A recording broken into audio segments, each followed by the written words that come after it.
the challenges right before. It is leading to a reordering of relations between China and the US, China and the West, within Asia, and indeed perhaps all over the world.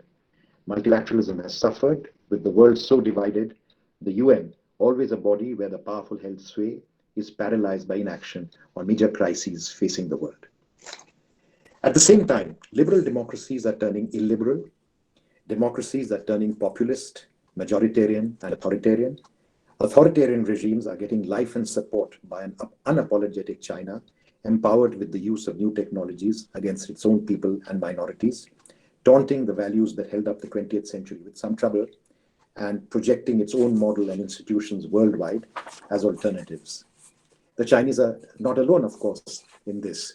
Corporations and governments are using the opportunities opened by new technologies to control and manipulate a gullible public for their own interests. They may also be changing warfare.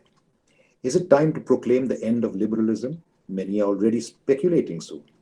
Beyond political philosophies and labels, let us be in no doubt, this is an attack also on the human spirit.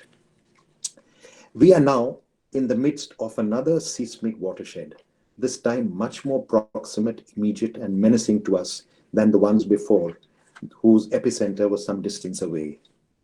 The rise of China has been in gestation for decades now. It was supposed to be a peaceful rise. There have been intimations of Chinese aggression before in the South China Sea. It animated President Obama's pivot to Asia on grounds of security and the now aborted Trans-Pacific Partnership through new principles of economic relations, implicitly to contain China. Now that cat is out of the bag. We will never know if there was an umbilical connection between the COVID-19 virus and China's new aggression, or if it is a function of sheer carelessness, opportunism, and hubris. China is now pushing its territorial claims in all directions, and inside the country, it is using its power to control its own minorities in Xinjiang, Tibet, and Inner Mongolia. The Quad, hitherto tentative, has received a boost with the Tokyo Foreign Ministers meeting, throwing up the specter of an incipient military alliance dressed up as an alliance of democracies. Concerned countries are grouping together, individually and collectively.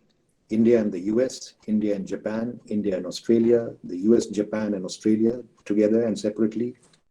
We have just seen the 2+2 with the US and the signing of defense agreements permitting greater interoperability and the invitation to Australia to join the Malabar exercises after years of hesitation. For years, we have resisted or hesitated embracing the US too closely militarily, even as we have eyed their defense technologies. Now, forced by Chinese aggression on the line of actual control, that inhibition may be shedding. Whether the Chinese will heed the message and whether this is good for us in the long run is a diplomatic gamble that only time will tell. For now, we do not appear to have much choice. Much will depend on how we manage our other key relationships. Russia as a key defense and erstwhile strategic partner and still in a position to help, and Iran, a civilizational neighbor important for us to our west in Afghanistan, and the Gulf, where we have huge equities in terms of expatriates and energy and also security. A Russia-China-Iran axis internationally that is at odds with the US and sees us on the other side would not be good for us in the West and North. Further west, another coalition is developing around the Gulf states, Israel and the US, and Iran on the other side, loosely backed by Russia and China. While we forge closer security ties with the US, we will have to weigh the costs in terms of our other relationships. We cannot put all our eggs in one basket. We will have to maintain equities with others. This will be a difficult tightrope to walk. You may wonder what this has all to do with Look East, Act East, and our contemporary relations with Southeast Asia. That is the subject of this conference. Let me quickly make 3 points. First, Look East and Act East. Of course, there are many commonalities and differences between them. Very briefly, the geopolitical context, the level of energy and projection, the emphasis on cultural and religious links, and the expansion of ACT East to include and deepen relations not just with Japan and East Asian countries, but also Australasia and the Pacific Islands. But the principal differences appear to me two. One, when Prime Minister Narasimha Rao launched the Look East policy, we were in a much weaker position. Post independence, there were countries, former colonies of the British, who wanted India to take on the role of a net security guarantor in the Southeast Asian area. Prime Minister Lee Kuan Yew, in fact, articulated this wish. But we were not ready and we did not want to play such a role. Since then, the India-China war in 1962, really diminished our stature and our profile internationally. And after that, the collapse of the Soviet Union and the loss of our comfort in our treaty relationship with the Soviet Union, coupled with our fragile balance of payments position, all these together actually left us in a much weaker position. By those standards, no doubt, by the end of the UPA government, we had done well.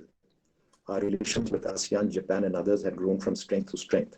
But can we say that we had achieved what we wanted to achieve? Can we say that we became indispensable to Southeast Asia? Can we say that we could begin to play the role that a former Singaporean Prime Minister, Goh Chok Tong, articulated once when he conceived of ASEAN as a plane with two wings, one wing China and the other wing India? Unfortunately, the answer to that has to be no. So this brings to the second big difference between Look East and Act East is the importance of the China factor. During the Look East policy years, China was at best a latent factor. By the time Prime Minister Narendra Modi announced the Act East policy at the ASEAN summit in 2014, we were much stronger, but China was much stronger and much more a factor to contend with, even if we did not make it public. Today, the China factor in our Act East policy and relationship with China cannot be hidden. The Indo-Pacific has become an intrinsic part of our Act East. The second issue is, where does ASEAN stand on China? ASEAN grew up, as you all know, in the context of the Cold War, initially as a pro-West alliance. It enlarged, it grew, and it accommodated the other countries that were, some of who were socialist, and also the military government in Myanmar. And it managed to pull along together, keep its consensus through its principles of dialogue, and maintain its unity through all these years. It has managed its diversity and stay united. As China has risen economically, ASEAN's relationship with China has grown economically and organically too. Today, it is very difficult for the ASEAN to contemplate its economy without its close and deep ties with China. Its security dependence on the US remains, but has become more diffused with the ASEAN Regional Forum. But it has no defense structure of its own. So it is very much dependent on on a harmonious relationship between the United States and China.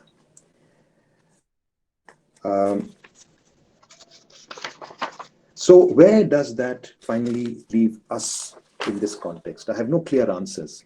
The reality is that this is something that we have to negotiate. How to negotiate a close security relationship with the US and the Quad, and yet not squeeze out the ASEAN out of the picture, ASEAN centrality and ASEAN unity. Privately, most ASEAN countries would probably welcome the Quad as a balancing force against China, but they also value the strength in ASEAN unity. They are not willing to barter that. And they will continue, in spite of their individual problems with China and their close ties with Russia, they will continue for the foreseeable future to try to press ASEAN centrality and try to preserve their unity and consensus, even though differences, in particular over the South China Sea, have been coming. On the other hand, we have an ASEAN that is still committed to its earlier principles of balancing the major powers in Southeast Asia. I don't know. I have no clear answers on how to square that circle. Theoretically, a stronger economic relationship with ASEAN could have been the answer. But differences over our free trade agreements and our disengagement with the RCEP make that look difficult. But strengthening our economic ties by offering Southeast Asia an economic alternative and balancing role in the region seems to be the only way to do it. How to do that would be a challenge. I would say there are ways to do it. The ways to do it is perhaps forging much closer ties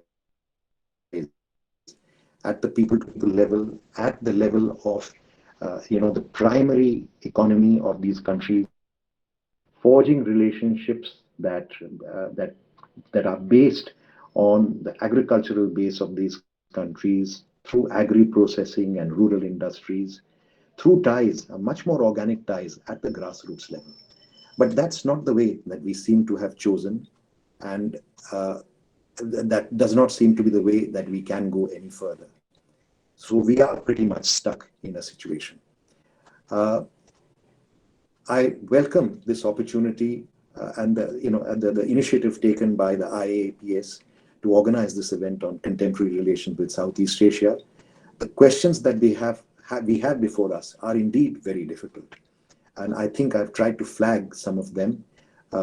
It would be difficult to say that we have clear answers, but I hope the conference and all the participants who I hope to be able to hear or at least see their publications in due course will be able to address them in due course by and by. Whatever at the end of it, India's relationships with Southeast Asia are actually much closer than we think. Our political reflexes are actually quite similar to those of Southeast Asia. We too do not want to be dragged into superpower competition. This has been part of our, of our originating principles post-independence. Today, we are forced into a very difficult situation. How exactly we will come out of it is the challenge that we will face not only on our own frontiers, but also in Southeast Asia.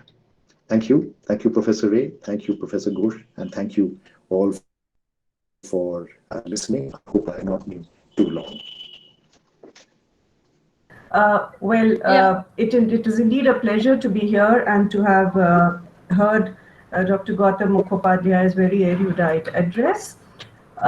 It's a privilege to be chairing the first academic session of the conference, and I would like to thank Professor Lipi Ghosh, the founder, secretary, and the vice president, and Professor Sharwani Guptu, the secretary of the Indian Association for Asian and Pacific Studies. Well, the first session is indeed a very important one because we are actually trying to address the ways in which culture and soft power diplomacy can effectively bring the past forward. And I think that this is something that really needs deliberation so that it allows us, and in fact it is high time, it allows us to move beyond culture as sentimental nostalgia towards culture as proactive agent in trying to help us to effectively bring those past cultural ties forward in engaging culturally, economically, politically, and academically with the present. We have some very good papers and speakers in this session, and each speaker has just 10 minutes, so I don't want to eat into any more time. I will simply invite the first speaker, Dr. Sharmishta Gupta Datta, who is an assistant professor of philosophy in Polba Mahavidyalaya in Hooghly, and she will be speaking on cultural foundations of India's Look East policy, constraints and opportunities. So welcome Dr. Sharmishta Gupta Datta, and 10 minutes with a gentle reminder at 8 minutes. Good afternoon to all of you. Respected Chairperson, I have changed slightly the title of my paper, and the revised title of my paper is Looking at India's Look East, an overview of its genesis. India started looking at her east with new vigor from 1991 through the launching of the Look East policy, that is, looking to the East and Southeast Asian neighbors to consolidate ties of friendship and mutual understanding.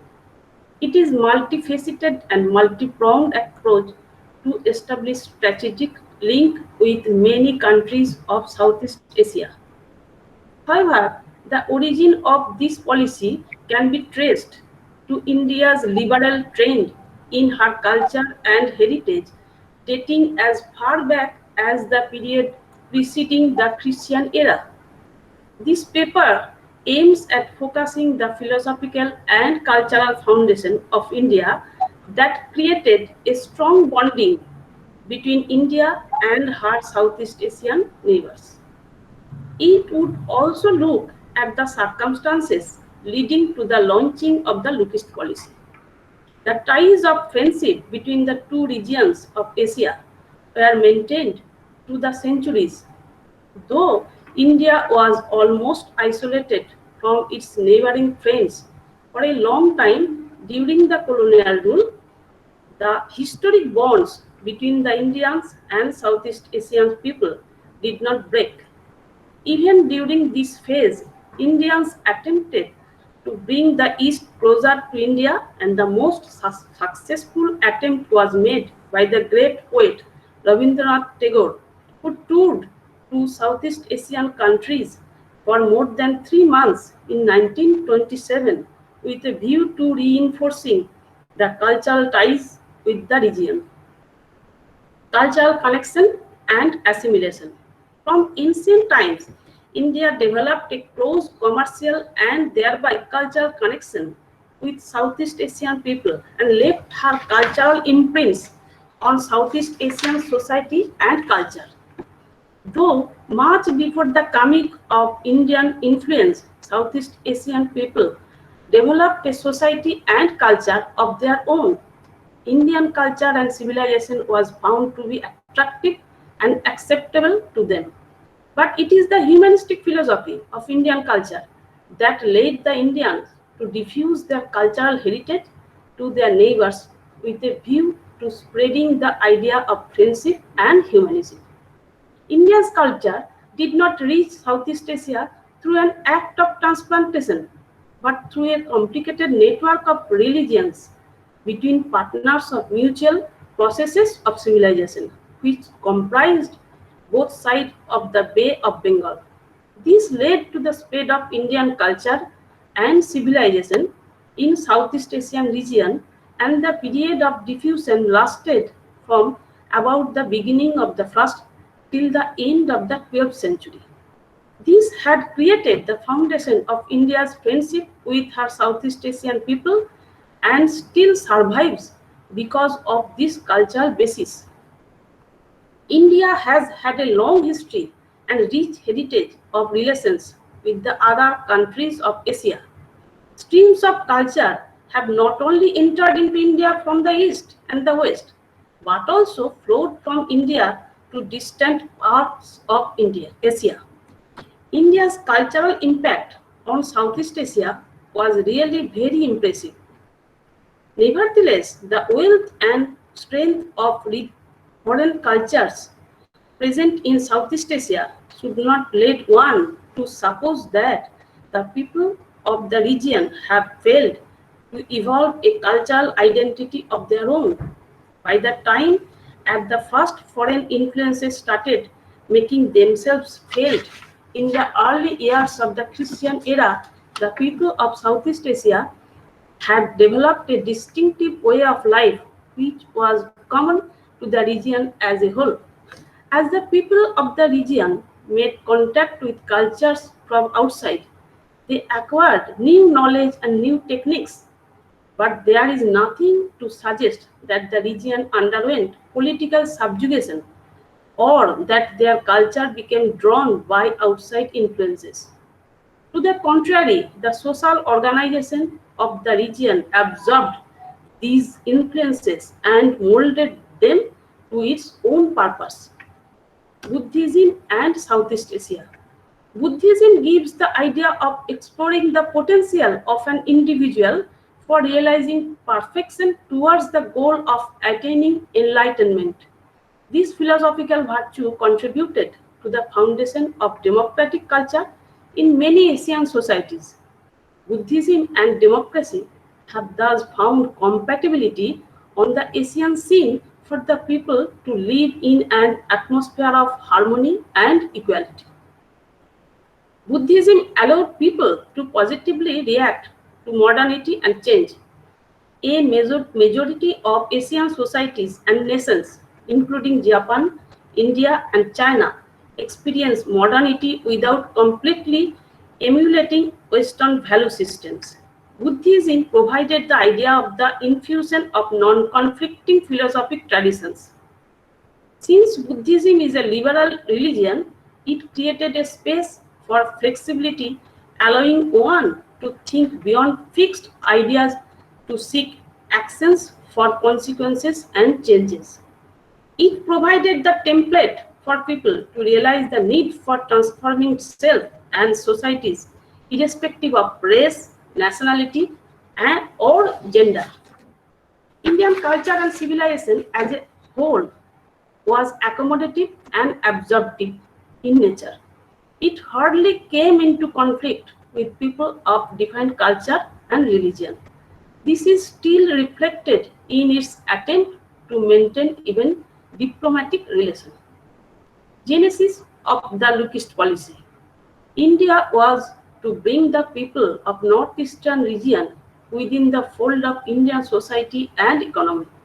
Therefore, she started contemplating over the situation and felt it imperative to make this region an integral part of India.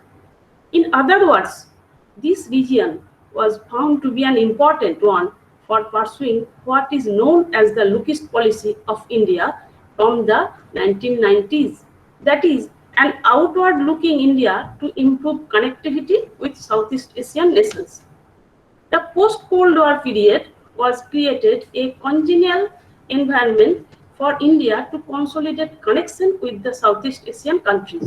The ASEAN countries, on the other hand, also started realizing India's potentialities in shaping the future political and security environment in Asia. Dr. Sharmishta Dattagupta, you have 2 minutes more.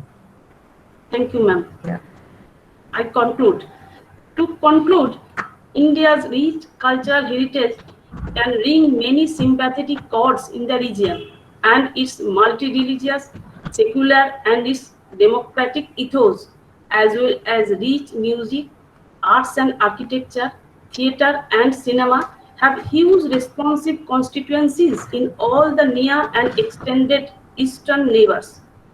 This cultural diplomacy can also be backed up by promoting cooperation in the field of education, science and technology, where India has notable assets and strengths. Educational links can provide a lasting and powerful stimulus to regional cooperation and integration. Thank you. Thank you very much for a very thought-provoking presentation. Because of constraints of time, I have been advised by the organizers to take questions at the end of the, all the three presentations today. The second presentation, I'd like to invite Dr. Sumit Kumar Bar, who is an assistant professor in the Department of English at the Prabhu Jagat Bandhu College in Howrah. And he is presenting on the Bali Yatra.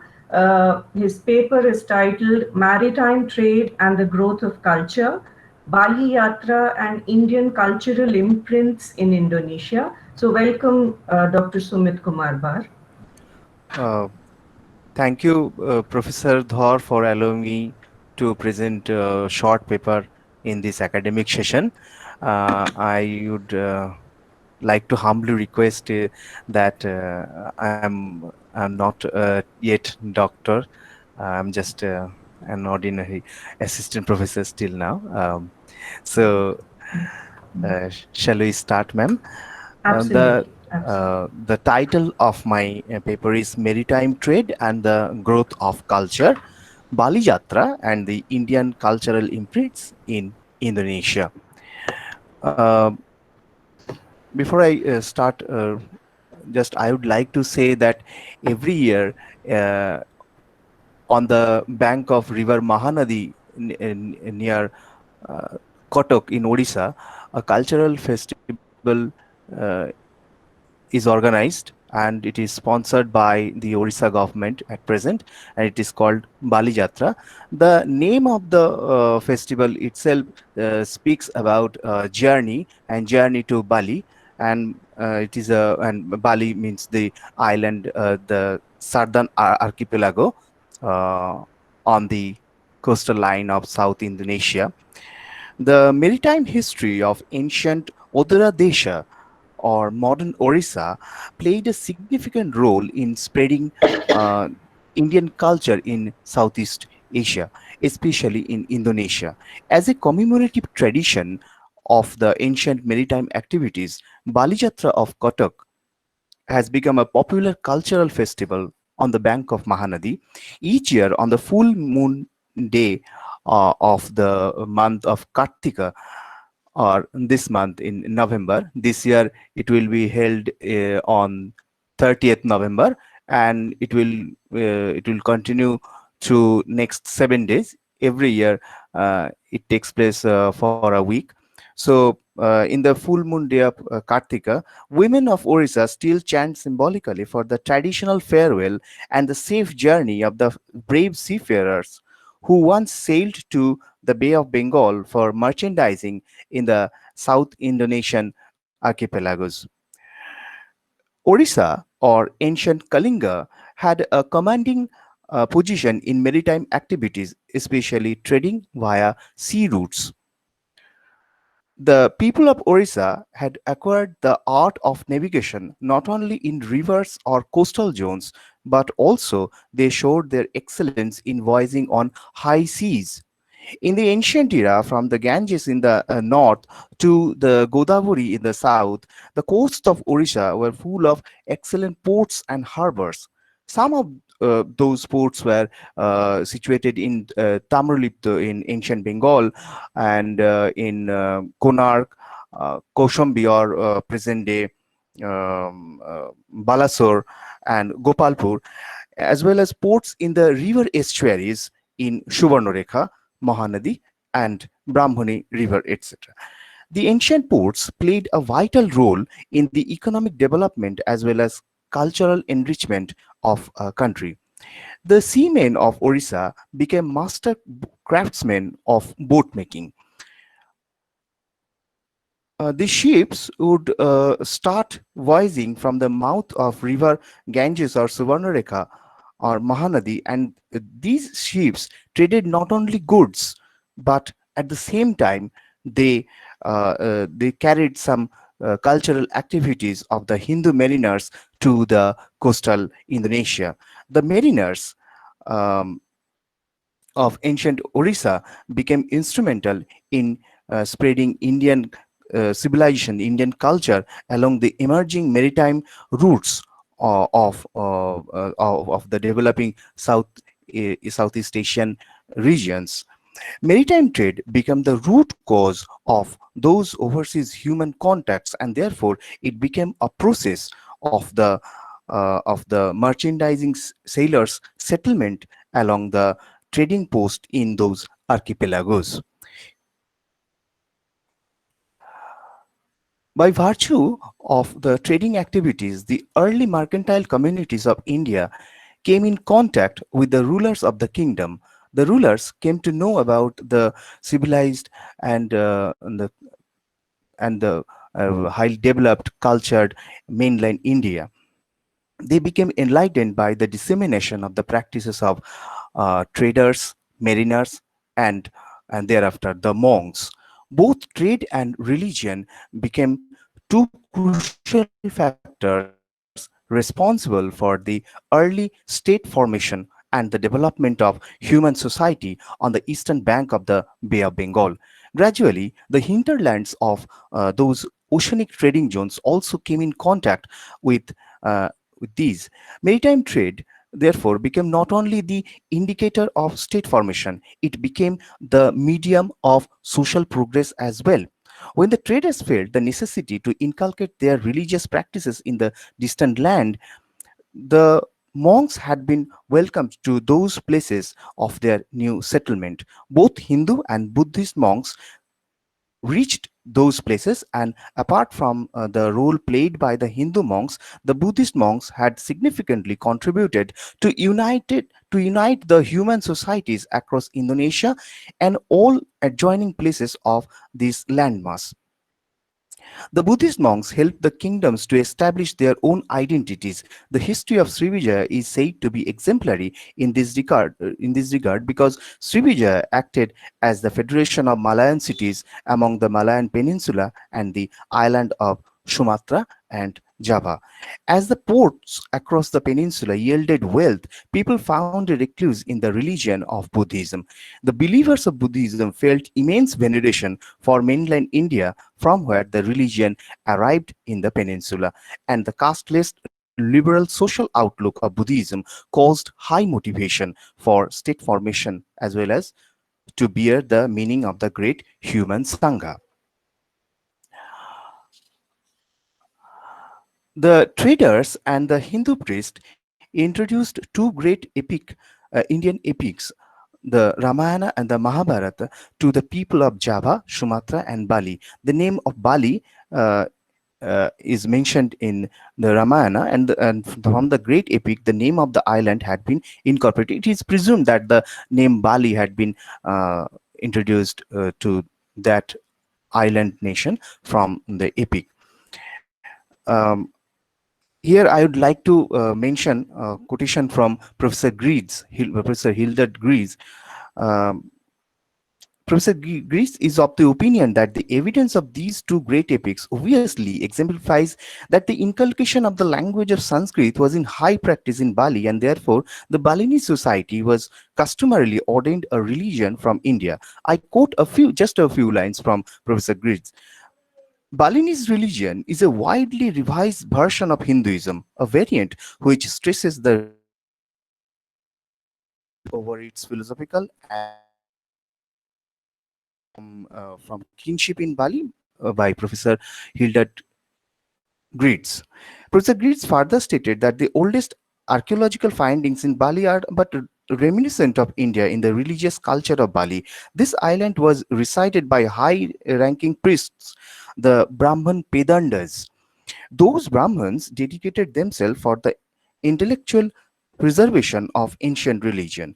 The Balinese had greater adherence to the sophisticated theology, which had little connection with animism, and most of it had been observed through rituals which were disseminated into commoners by the priests.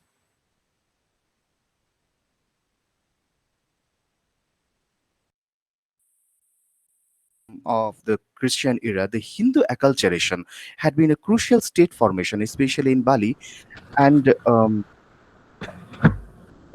Hindu priest, being the representative of Indian culture, consecrated to the rulers, that the rulers felt the sanctification and the. I must interrupt to say you have 1 or 2 minutes left. Okay, ma'am. Okay, ma'am. Yeah.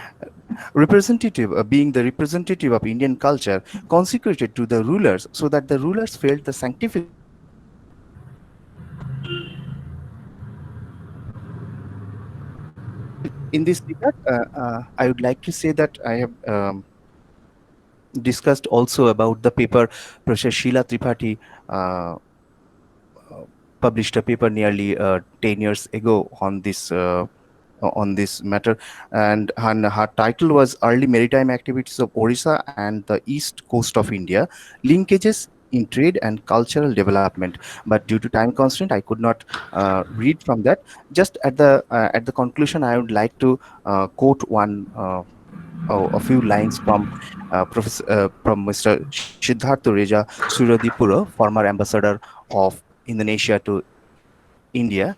He mentioned that people to people contact created the emotional closeness between the people of India and Indonesia. In the cultural traits and habits, that emotional closeness still remains as if frozen in time. Thank you for allowing me to speak for a few minutes. Thank you all. Thank you very much, Dr. Sumit Kumar Bar, for bringing into discussion several issues relating to the nature of cultural dialogue, mobilities, the merchants and merchandise, but also the very human, emotional, cultural and social dynamics of the people-to-people exchange across the Bay of Bengal and the Java Sea. We take this up in the discussion, and it's a happy occasion for me to now invite a joint paper by Dr. Suchandra Ghosh, who is professor at the Hyderabad University in the Department of History, and Professor Sarvani Guptu, who is also the secretary of the association and is professor at the Netaji Institute of Asian Studies in Kolkata. They are going to jointly present the paper titled Interactions and Exchanges Between India and the Regions of Southeast Asia, looking at convergence across the Bay of Bengal. Very excited to listen to it, and I welcome both the speakers. Thank you very much, Professor Pandyadhar. Welcome to IAAPS. And I would like to mention that this paper will be presented by me alone, but Sharbani is there. And during the question answer session, she will also take over if there is any question from which she would like to address. As we don't have much time, so let me just start reading the paper. Regions around the Bay of Bengal were involved in a network of communications, be it trade or religious or both, because of which greater areas of cultural interactions could be formed. Cultural interactions included in a large way literary and linguistic interface. Contacts were based on the movement of land across sea. Then there were the movements of objects, of people, and of knowledge systems by sea and land routes. The Bay of Bengal network encapsulated the Myanmarese, Cambodian, and Thai mainland polities and the different kingdoms on the upper Malay Peninsula and the northern and western coasts of Sumatra, with, of course, India's eastern seaboard and Sri Lanka. Since there would be technical glitches, so we were not going for PowerPoints, but this paper has actually immense materials, which would have been very nice if you could show. But nevertheless, when we shall publish it, we wish to have those photographs there. There's a rich body of literature which traces the nature of this longue durée interaction in various ways, the paradigm of Indianization, quote unquote, being the most dominant one, though vehemently critiqued. However, definitions have evolved with the passage of time, and the concept became entwined in multiple historicities. Herman Kulke's thesis of looking at convergence on both sides of the Bay of Bengal seems to be more acceptable, as he emphasizes that it was not social distance, but social nearness, which we are actually avoiding now, that was the crucial factor in selecting and adopting certain Indian cultural elements in Southeast Asia. Thus, it is the nearness between the societies of the coastal regions of Bay of Bengal that made the Indian model so attractive to Southeast Asian rulers. The discovery of these past interactions by archaeologists, historians, and linguists in the modern period created great excitement among Indians who in the 1920s became fascinated with the idea of an Indianization of Asia, albeit culturally, which gave them professed moral superiority over their colonial masters. An interesting yet much less explored trend existed from the late 19th century through the 20th century, where a judicious blend of cosmopolitanism was added to the new nationalist ideas, leading to a veritable intellectual movement through the journalistic writings in the vernacular journals of Bengal.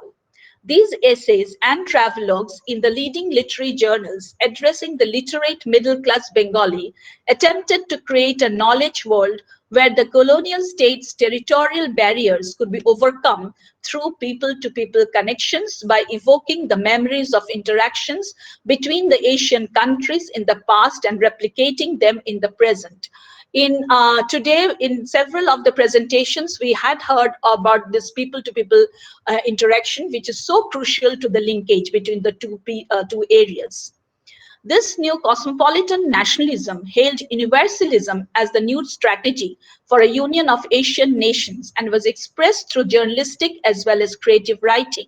In this presentation, we would attempt to examine this concept of social nearness from the perspective of material culture, art historical material, and literature through ages. From the 19th century, cosmopolitanism, or the idea that all human beings belong to a single community, captured the imagination of thinkers and ideologues in Bengal. The presence of a Bay of Bengal community in the distant past, however far-fetched it might seem in the present times, could perhaps be perceived. Convergence across the bay would be studied from a few aspects like circulation of ceramics and coins and connected history of the ports across the bay. There were different avenues in which the theory of convergence, which includes social circulation, could work, and natural processes which linked both sides of the Bay of Bengal. Pots and pans, which are integral to our everyday life, can be a good example to start with. They are also significant for exploring mobility of people and patterns of exchange that connected areas on both sides of the bay. Pots could be transshipped only for their own specific demand, and it could also be filled with trade goods to be sold or exchanged in a particular market, or it could come as a personal object or a ritual vessel of a traveler.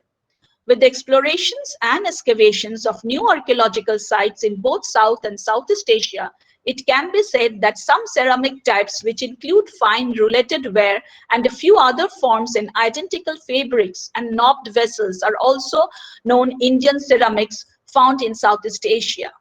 The carved pedal impressed pottery reported from coastal sites of South India owes its origins to the regions of Southeast Asia. The presence of this kind of pottery in the coastal segments of South India indicates that they were a part of the Bay of Bengal interaction sphere. Recently, a study by Colin Ruffronk on the pottery of Mahastangar, which is in the northern part of the Bangladesh, demonstrates that from the 7th to the 14th centuries in the South Asian origin, utilitarian ceramics, particularly cooking pots and jars, found in the sites of Southeast Asia were morphologically similar to those unearthed from Mahastangar.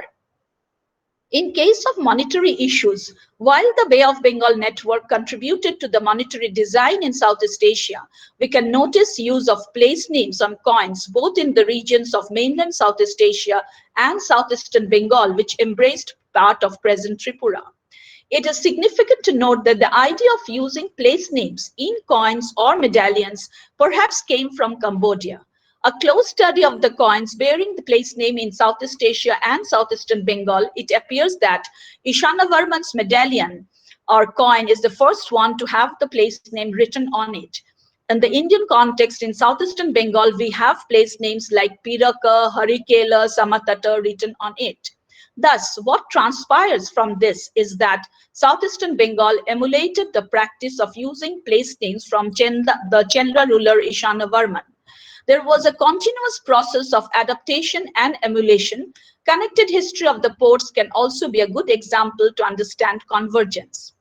A text like Manjusriya Mulakalpo of a Sanskrit text datable to around 8th century CE, which talks about Horikelo, that is Chittagong, Karmaranga, Arakan, and Kalasapura, Martaban in peninsular Myanmar, together thereby indicating a kind of connection between the regions. The mention relates to the worship of Tara.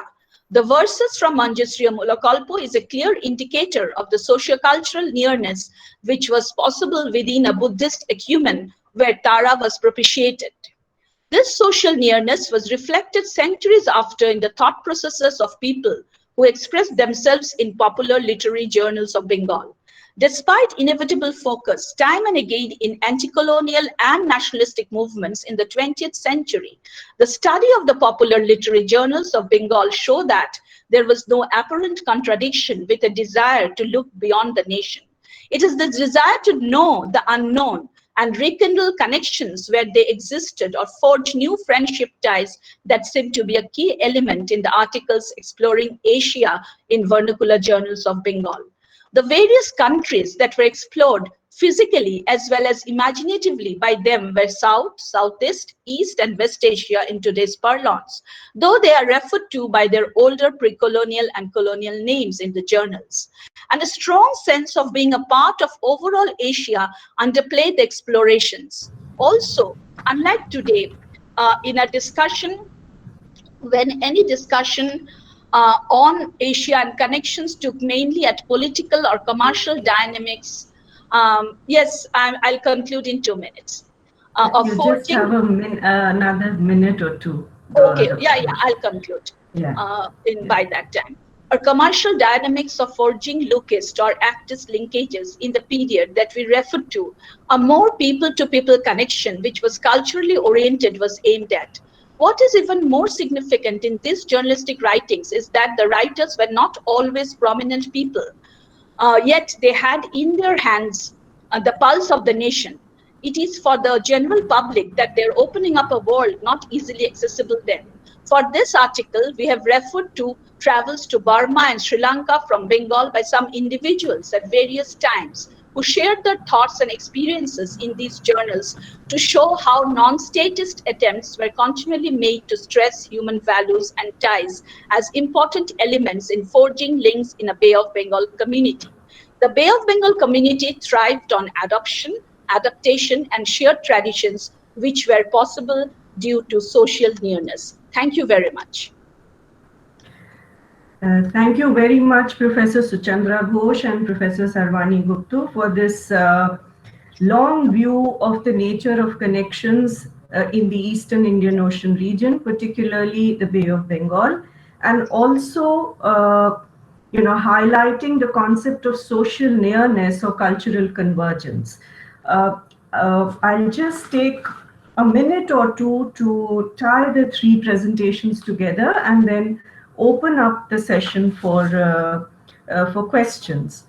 So our first speaker, Dr. Sharmishta Gupta Datta, emphasized the hugely responsible, the huge responsive communities that we have on both sides of the Bay of Bengal, and the need to incorporate this this nature of interaction and responsiveness into the domains of education, of heritage, in the present context. The second paper on Bali Yatra by Dr. Sumit Kumar Bal brought up,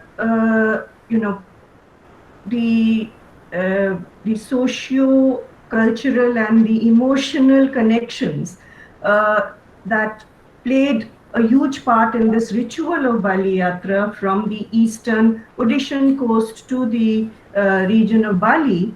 And he took us through the role of seafarers, merchants, and how commerce, trade, and mercantile was so deeply connected with religion, ritual, and the belief systems of the people. An interesting aspect is the role of Sanskrit and Balinese, but the role of Sanskrit and Balinese in the way that it was mediated also by the old Javanese, Ramayana that came, particularly when we are talking about the epics. So it's interesting also to give agency to the old Javanese literature when we look at the relationships, the way in which the epics have transformed from this, from Sanskritic and other vernacular versions within India to the region of Bali. But a very, very exciting paper that highlighted people-to-people contacts. Professor Suchandra Ghosh and Professor Sarvani Gupta, as I just mentioned, gave us a long view of the importance, historiographical place and importance of the theory of cultural convergence, and the very exciting facet of their research on tracing vernacular literary writings of colonial Bengal. One of the big takeaways from Professor Ghosh and Professor Gupta's paper is the importance of the materiality of the politics and the aesthetics of the interaction, the importance of ceramic cultures, the importance of looking at monetary issues in circulation and the usage of place names, where they highlighted the role of reverse flows, which we are always stressed to look at. How the Cambodian king Ishanyavarman actually issued a coin with the first time you have the role of place names on those coins. And the last point in their paper, that the role of individuals and communities in the travels, the travels to Burma and Sri Lanka. So with those few words, I would like to open the panel to a few questions.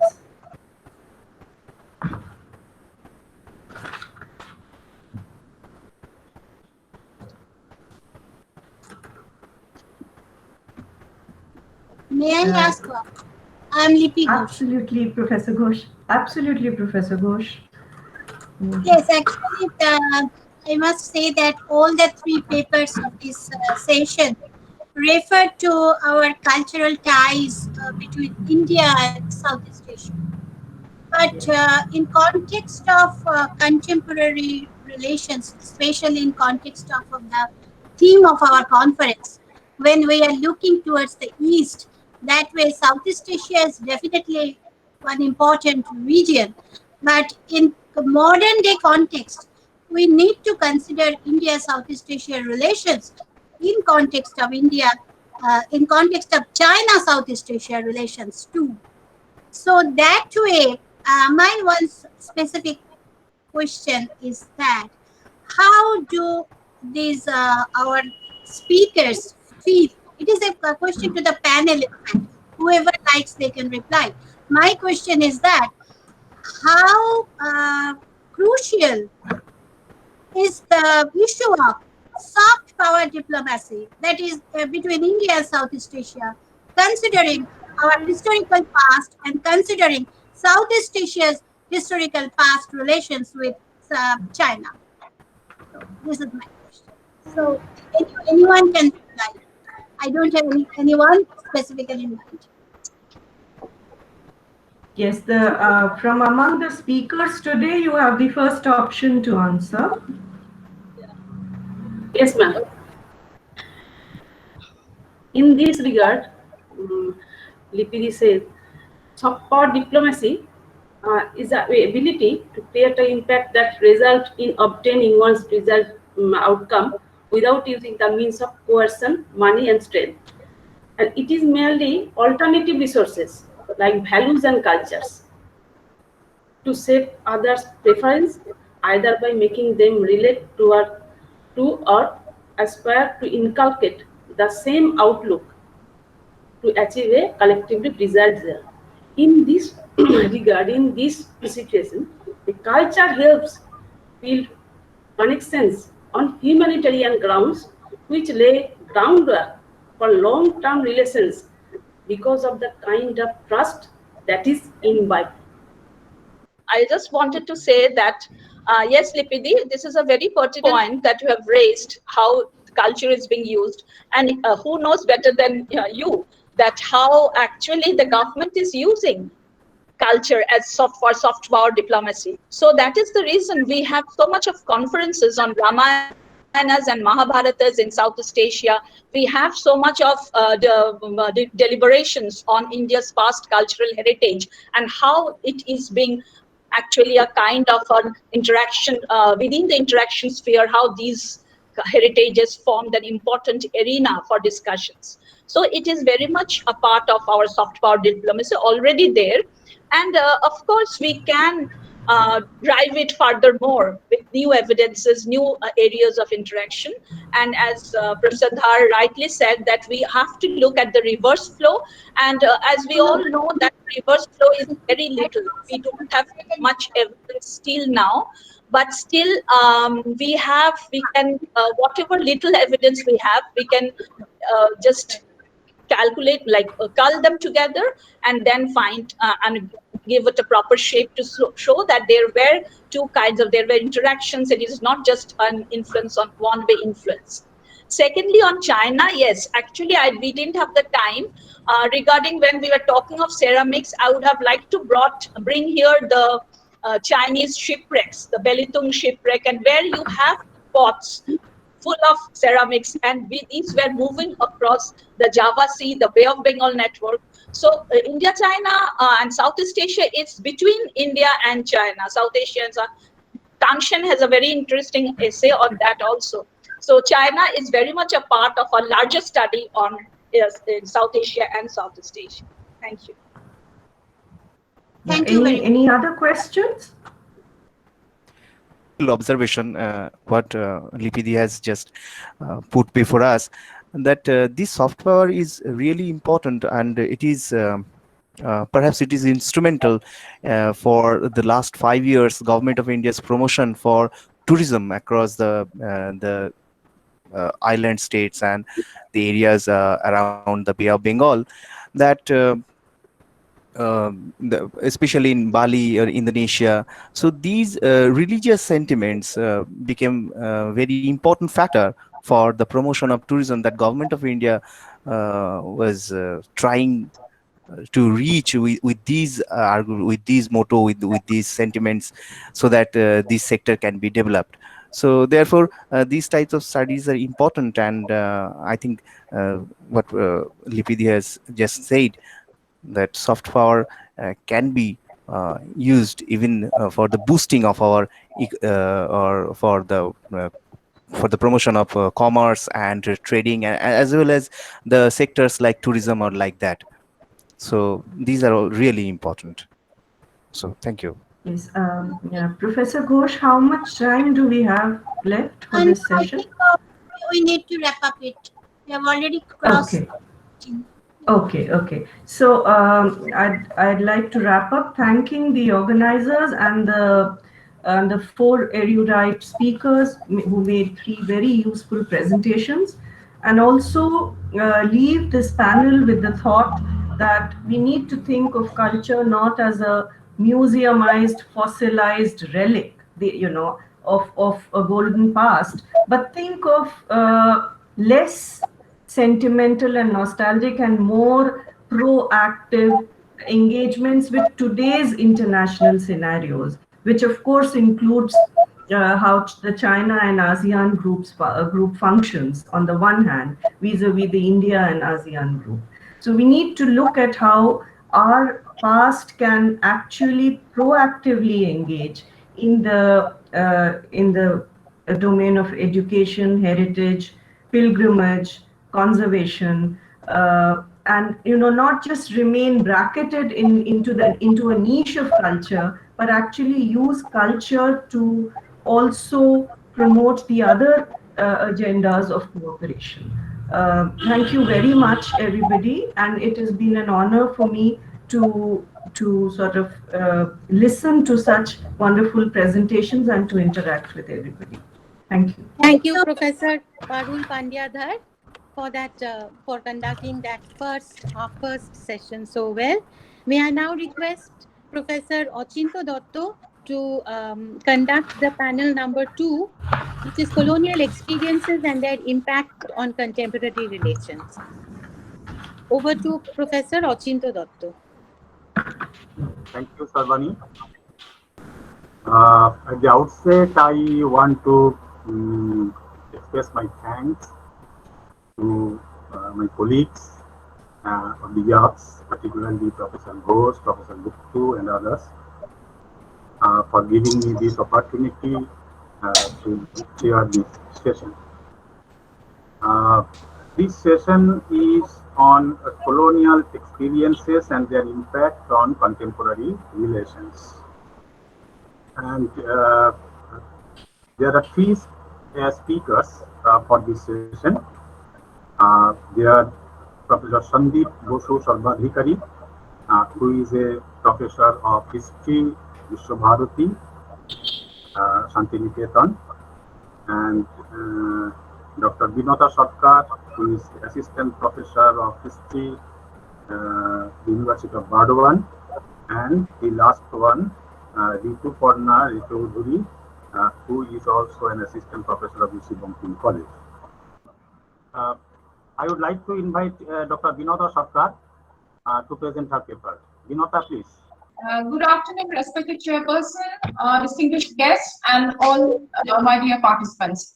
Today, the title of my paper is Exploring the Experiences of British Medical Intervention in India and Burma. Nowadays, extensive research is being carried out on various aspects of Southeast Asia, and British medical intervention in its colonies is one of them, which gives us a comprehensive understanding of colonial medical encounters in Southeast Asia and particularly India and Burma. From the latter half of the 19th century, the colonial government tried to formulate a comprehensive health policy which was basically disease-centric, both for India and Burma, although they had different language, culture, and religion. The colonial health policy resulted in the introduction of modern medicine and novel medical techniques like vaccination, both for India and Burma, which ultimately led to the interaction between traditional medicine and modern medicine on the one hand, and doctors and traditional practitioners on the other. This paper aims at exploring the experiences of both the colonizers and the colonized in the context of modern health policy, medicine, and its development. It is to be noted that before 1858, the European attitude of tropical hygiene was quite unique.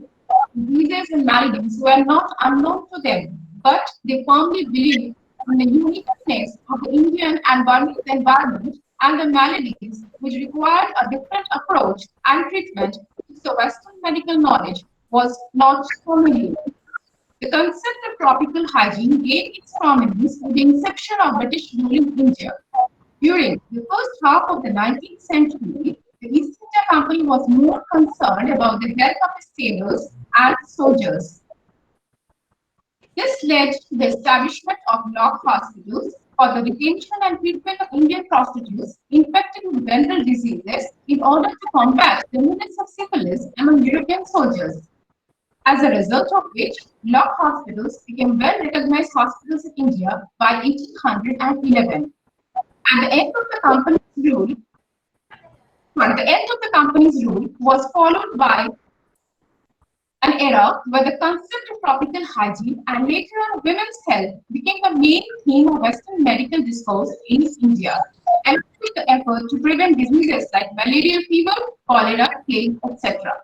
Burma, a province under British India, also witnessed similar circumstances. The concept of tropical hygiene gave utmost importance to sanitation in British India and Burma. This led to the change in the attitude of the British, which was eventually reflected in colonial health policy. Its main concern was to colonize the bodies of the indigenous people of both India and Burma. The diseases which I have already mentioned was neither of tropical origin nor it was an epidemic before the advent of the British in India and Burma.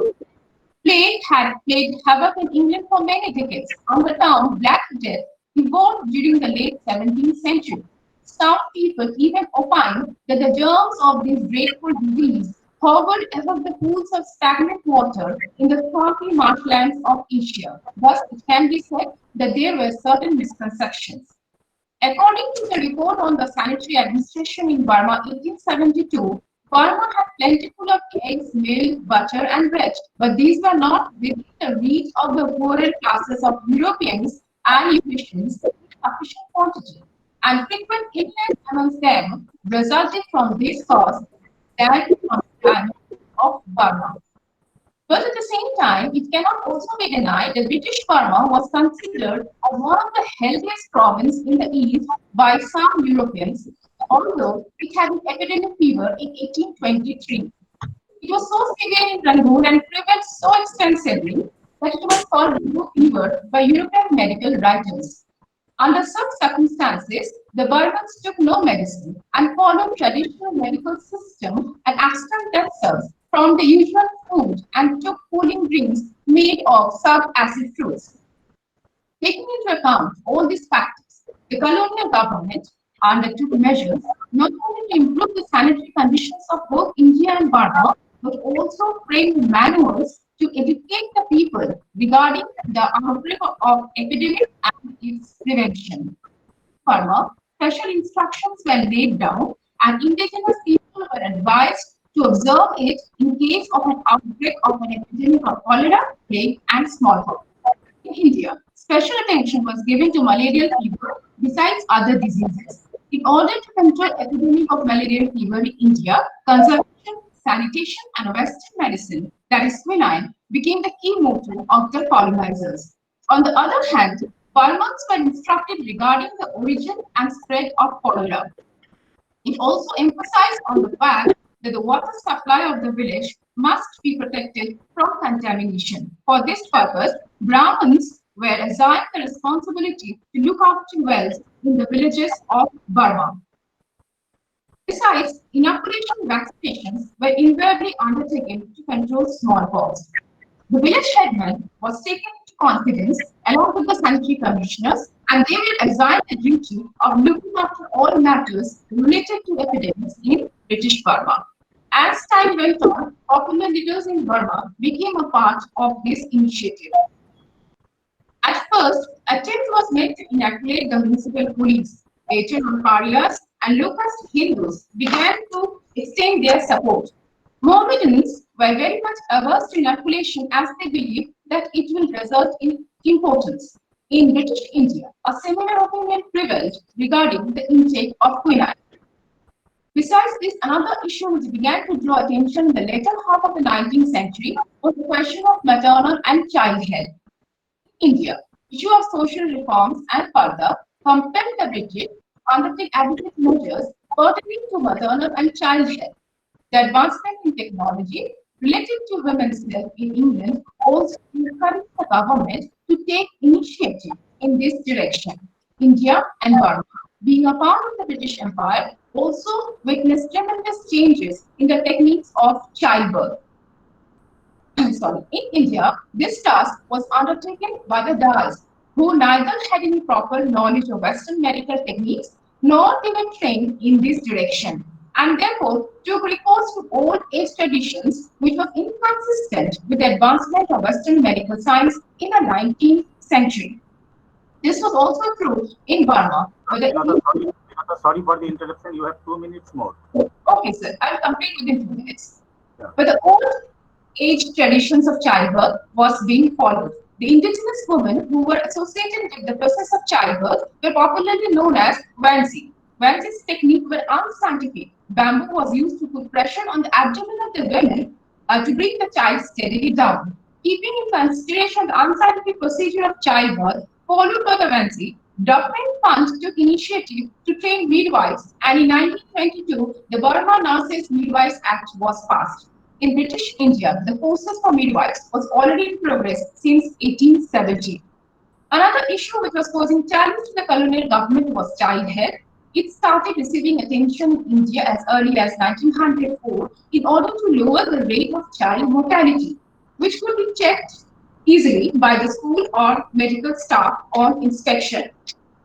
This concept was introduced keeping in mind the fact that medical inspection of school children in England had led to the improvement of public health, which in turn gave a greater financial return that was quite unexpected.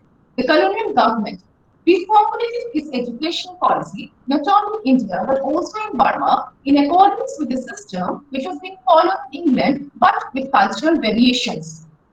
The reaction of the parents to such measures was to a certain extent encouraging. Thus, it can be argued that the British government tried to introduce changes in its health policy both in India and Burma, but in most cases, the measures undertaken were meant primarily to benefit European population in an alien land. The measures adopted for vaccination was sometimes harsh without taking into consideration the attitude of the indigenous population. Efforts to improve the health of the school children was introduced because a large percentage of rejections among the recruits to the Bengali battalion and the Indian Defence Force was an alarming indication how the youth of Bengal in particular was weak in respect of health. Even the Indian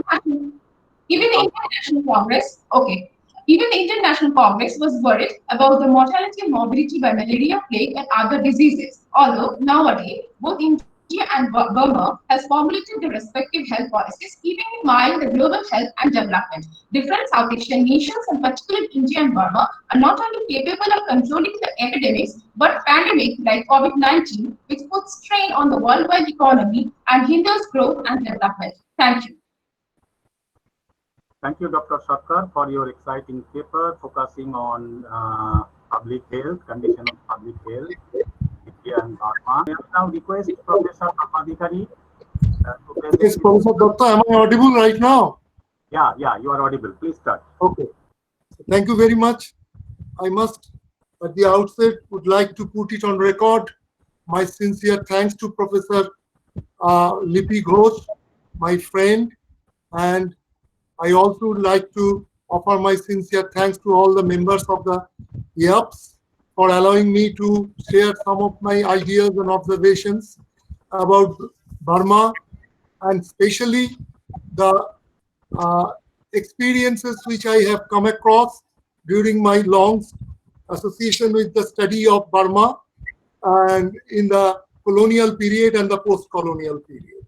Now, in this context, I would like to point out that what Dr. Suchandra Ghosh presented, as well as the other papers in the first session, who have been highlighted strongly the relevance of ocean, the relevance of sea, and that practically guided the entire Southeast Asian region to formulate their colonial policy, and as well as what in the 1990s as well as in the 2014, the Lookist and the Actist policy were also and are also heavily depended and guided by this sea route and sea course.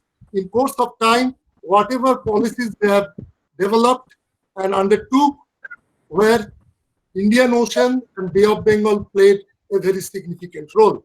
I could see Professor Swapna Bhattacharya and also my friend Lipi Ghosh, who have already done lots of work on Burma. Now, this paper entitled Colonial and Post-Colonial Experiences in Burma is being divided into three parts. Now, the first part, which mainly dealt with the period before 1900, that is from 1852 onwards, after the occupation of the Lower Burma, and the final annexation of 1885, and practically the swarms of peasant uprisings which we can find, and also these uprisings practically had a character of proto-nationalistic, which Malcolm Caldwell has referred to, and Professor Arun Dasgupta also spoke about it. So this discontented Mayothugis, the abolition of the Mongkhut, the Pongis, and finally in the 1920s, the upcoming of the Thakins, they did play a very significant role in augmenting the Burmese nationalist movement from 1900 onwards to 1948. On 4th January, Burma became independent. Now, I would not like to go in greater details about the first half from 1900 to 1920, where we find that the Young Men Buddhist Association, followed by the General Council of Burmese Association, a parallel organization with the YMCA in Kolkata, and the moderate politics and the extremist politics in Indian nationalist chapter. All this has a very intricate relations, and as is evident when in 1909 and 1919, during the Montagu-Chelmsford and Molle-Minto Reforms Act and Montagu-Chelmsford Reforms Act, some of the delegates from the GCPA and YMBA members from Burma proper visited Kolkata, met the officials, British counterparts, and demanded for the rights, as is evident in the case of the Indian counterpart. We also found the coming of U Otamma, who have been popularly called as the Burmese Gandhi, a messiah during the 1920s, and as well as some of the riots, Kuli riots and other riots, and there are protest movement from within the Burmese schools and colleges. So all these played a very significant role during this 1900 onwards, 1920 and thereafter 1930. Now, another very significant incident late in 1930, the Burmese peasants, under the leadership of Sayasan, rose in rebellion. Professor Porimal Ghosh, Brave Men of the Hills, have extensively discussed this chapter, and armed only with swords and sticks, they resisted British and Indian troops for 2 years. The young Thuckings, though not involved in the rebellion, won the trust of the villagers and emerged as leaders in place of the British educated Burmese elite. In 1936, university students again went on strike, and two of their leaders, Thakin Nu, later called U Nu, and Aung San, joined the Thakin movement. In 1937, the British government separated Burma from India and granted in its own constitution, independent of that of India. The masses interpreted this as proof that the British planned to exclude Burma from the next phase of Indian reform. And then we find subsequently the coming of the Japanese intervention, the role of the Communist Party in Burma, and we also notice the Burmese way to socialism has largely been described by scholars as being xenophobic, superstitious, and abject failure for turning one of the most prosperous countries in Asia during age of British colonization into one of the world's poorest. In fact, by 1987, Burma was seen as the least developed country according to the United Nations. Burmese government officials continued to fight internal and external pulls towards liberalized free economy and democracy. The National League for Democracy formed as a result of the 1988 protests against the military government in Burma, led by Special Honorary President of the Socialist International and Nobel Peace Prize laureate Aung San Suu Kyi, won a substantial parliamentary majority in the 1990 Burmese general election. The ruling military junta refused to recognize the result, however, placing Aung San Suu Kyi under house arrest for the span of 20 years. Now I would like to highlight the major traits during the policy of Lukist, followed during the time of the P.V. Narasimha Rao's regime, followed by Manmohan Singh, and in 2014, our present Prime Minister's policy of Act East, which need to be emphasized. Now, despite this long-winded political economic resistance, again, may I remind you that you have 2 minutes more? Okay. 2 minutes. Okay, thank you. The country's post-colonial identity and story has been shaped by its isolated history, oppressive militant government, and subsequent economic failures. Burma is a perfect case study for how identity is shaped to serve post-colonial development projects and neo-colonial ideologies. India's Lukist policy is an effort to cultivate extensive economic and strategic relations with the nations of Southeast Asia to bolster its standing as a regional power and a counterweight to the strategic influence of the People's Republic of China.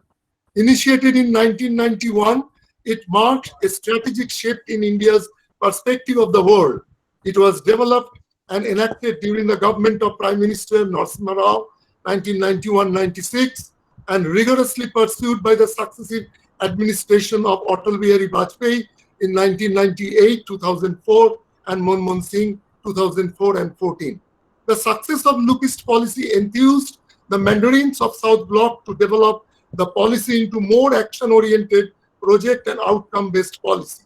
After a couple of decades, India's Act East policy, which was announced in 2014, ever since by the Prime Minister Narendra Modi's administration, became a successor to the Lukist policy. Ever since the Sino-Indian War of 1962, China and India have been strategic competitors in South and East Asia. China has cultivated close commercial and military relations with India's neighbor Pakistan and competed for influence in Nepal and Bangladesh. After Deng Xiaoping's rise to power in China in 1979 and the subsequent Chinese economic reform, China began reducing threats of expansionism and in turn cultivated extensive trade and economic relations with Asian nations. China became the just for 1 minute. China became the closest partner and supporter of the military junta of Burma, which had been ostracized from the international community following the violent suppression of pro-democracy activities in 1998. The success of Lukist to actist remains here that the new present government adopted so many political, foreign policy, as well as cultural move across the border, and that precipitated a new atmosphere and ambience, and that which would determine the situation, the foreign policy, the political relationship, not only in Southeast Asia, but also in the Northeast region. Thank you. Thank you, Professor Sarvadikari, for your nice presentation, covering a number of issues on Burma during the colonial rule and in the post-colonial times. The last speaker of this session is Ritu Parna Rai Chaudhuri, who will be speaking on another interesting topic, that is culinary culture in British colonial Asia, is shared inhabitants of India, Malay and Burma. Ritu Parna Rai Chaudhuri, please. Thank you, Professor Achinto Datta. Good afternoon all, respected teachers, august gathering, friends and colleagues. As Professor Datta already mentioned the name of my paper, I will not again repeat it. This paper will envisage to explore the diffusion of culinary cultural traits from South Asia to Southeast Asian colonial settlements based on the numerous colonial literatures that was being published from the mid-19th century onwards, particularly the various medical manuals and household advice guides. This essay then will try to establish the linkages between the colonial empires of India, Burma, Malaya, of course in British Empire terms, through the idiosyncratic gastronomic palate of the British ruling class. The English wanted to adopt a style befitting of their ruling status and to which their subjects could identify with. As representative of a colonial power, they were to keep a large number of servants and live at a greater level of luxury that would not have been affordable in Britain. There's a numerous examples of their sumptuous recipes and menu books. There are various kinds of innumerable number of menu books. I just take one example. I quote George W. Johnson, who recollected in his memoirs written during the late 1840s, a typical breakfast menu of the English ruling class, I quote, is no mere slop and bread and butter affair, but fish, curry, eggs, ale, coffee, tea are all gathered in together, not omitting the usual subduer cakes and buttered toast. There are other examples, but I'm not taking all of them. One can raise the question that whether this grand scale of consumption was carried over through the other parts of the colony. Colonial cultural process, ideas and policies, after all, did not materialize independent of each other in each colony, but was transmitted through trans-imperial networks. Now I turn to British Malaya, where I have an example of a menu for which covered the entire day. This is from R.J. Sydney, book called Tanaha Malayu. He has given the food, the time of the meal as well as the food item. They started at 6:30 a.m. with tea, biscuit and banana. This is of course known as the Chota Hazri or the bed-in breakfast. The more appropriate breakfast was taken at 8:30 a.m. known as Bara Hazri, which also contained fish, eggs, bacon, toast, marmalade, coffee, and fruits. At 1 p.m., they used to have their lunch, or which is more popularly well known as tiffin, with fish, meat, pudding, cheese, and coffee. At 4:30 p.m., they used to have their tea with toast, cake, and sandwiches, which was followed by 7:30 p.m. with a light supper on sardines on toast, fried potatoes, nuts, etc., and again more sandwiches. And at 8:30 p.m., they used to have their dinner, which consisted of soup, fish, meat, pudding, cheese, and coffee. This is a typical menu that the English in colonial Malaya used to have. But one thing to remember when I'm talking about the English colonials, it only projected to the higher classes of the civil servants and did not pertain to the lower classes. As Professor Binita Sarkar already mentioned, the lower classes of Europeans could not avail this sumptuous meals. These evidently show the gorging habits of the ruling class of Malaya, English in Malaya. The author of the book, the from where I quoted this menu, has summed up this is certainly not an exaggeration and gives one some idea as to the excessive amount of food eaten by very many Europeans here. Now I turn to colonial Burma, where I got hold of a menu for an official garden party, which was held for the British governor's visit to Basin during 30 and 31st January 1928. It talks about a menu. It started with hors d'oeuvres, then clear soup, salmon mayonnaise, followed by English lamb, game, peasant and partridge, savory shrimps in aspic, and followed by dessert, iced pudding, chocolate, crystallized fruits, etc. This shows the upper echelons of the Anglo-Burmese community used to indulge in the same delicacies enjoyed by the British in India. Civil servants consume food peculiar to their social status. Culinary culture was in fact a fluid contact zone which transcended geographical boundaries and developed as an identifiable part of the colonial culture.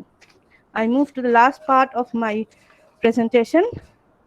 Food as a pleasurable activity was a part of a ruling legacy and hence became a justifiable act with the British in India, a feat which they surely could not have achieved in England, for most of them belonged to the middle class section of the society. For the officiating elite of the colonial enterprise, the attraction of the grand lifestyle of the India's past, the Mughal past, was more than the most of the landed aristocracy of England. The Indian or the indigenous ingredients were adopted to recreate a culinary experimentation which gave birth to continental flavors suiting the English taste and satisfying the cultural identity of the ruling race. As food became a site of colonial supremacy, it became a signifier of cultural imperialism too. Seen from the lenses of certain contemporary recipes, along with country's history, one can find the presence and prevalence of Anglo-Indian food practices and their popular consumption. I was looking to the food menu of the menu. It was established in late 1880s, which has an item called bangers and mash, which is a old-time favorite of the British colonial dish comprised of chicken and veal sausages with mashed potatoes and onion gravy. And it also contains several other dishes which are particularly British and Anglo in character, like chicken pop, which is a deep fried chicken chop served with garlic, fried rich, and a sunny side up egg. Of course, we know what is chicken chop is. There are many instances. For example, in Kolkata, if you go, the Anglo-Indian cuisine is still a hot favorite. If you have a chance, do please go to Mokambo to have a taste of it. Last concluding remark: given the nature of colonization, these lands imbibed a number of Anglo-Indian recipes matured in the Indian soil. This suggests a common link amongst the three distinctive anti-cultural regions that indicates a centuries-old memory of their common past and shows how human culture was interlinked and diffusion of culinary practices was an experience much predating the trend of global gastronomical exchanges. Thank you. Special thanks from my side because you have taken just 7-8 minutes. 3 papers have been presented in this session.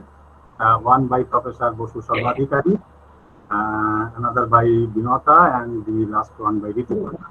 So Professor Sarvadikari has covered a number of issues Burma,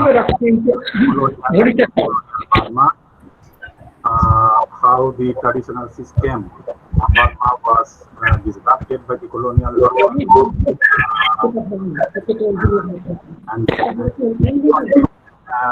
and that aroused amongst the people of Burma, amongst the peasants of Burma, leading to the rise of anti-colonial movement, and finally the independence of Burma. And then he moves to the post-colonial history and the changes that took place during the post-colonial period, the status of Burmese state, that's Myanmar, and Burma's economic conditions and changes in the 1980s and after, even focusing on Burmese way to socialism and so on and so forth. So finally, he deals with India's policy to Burma and India's relation with Burma in the 1980s and 1990s, even throwing some light on China and India in the light of Lukist policy.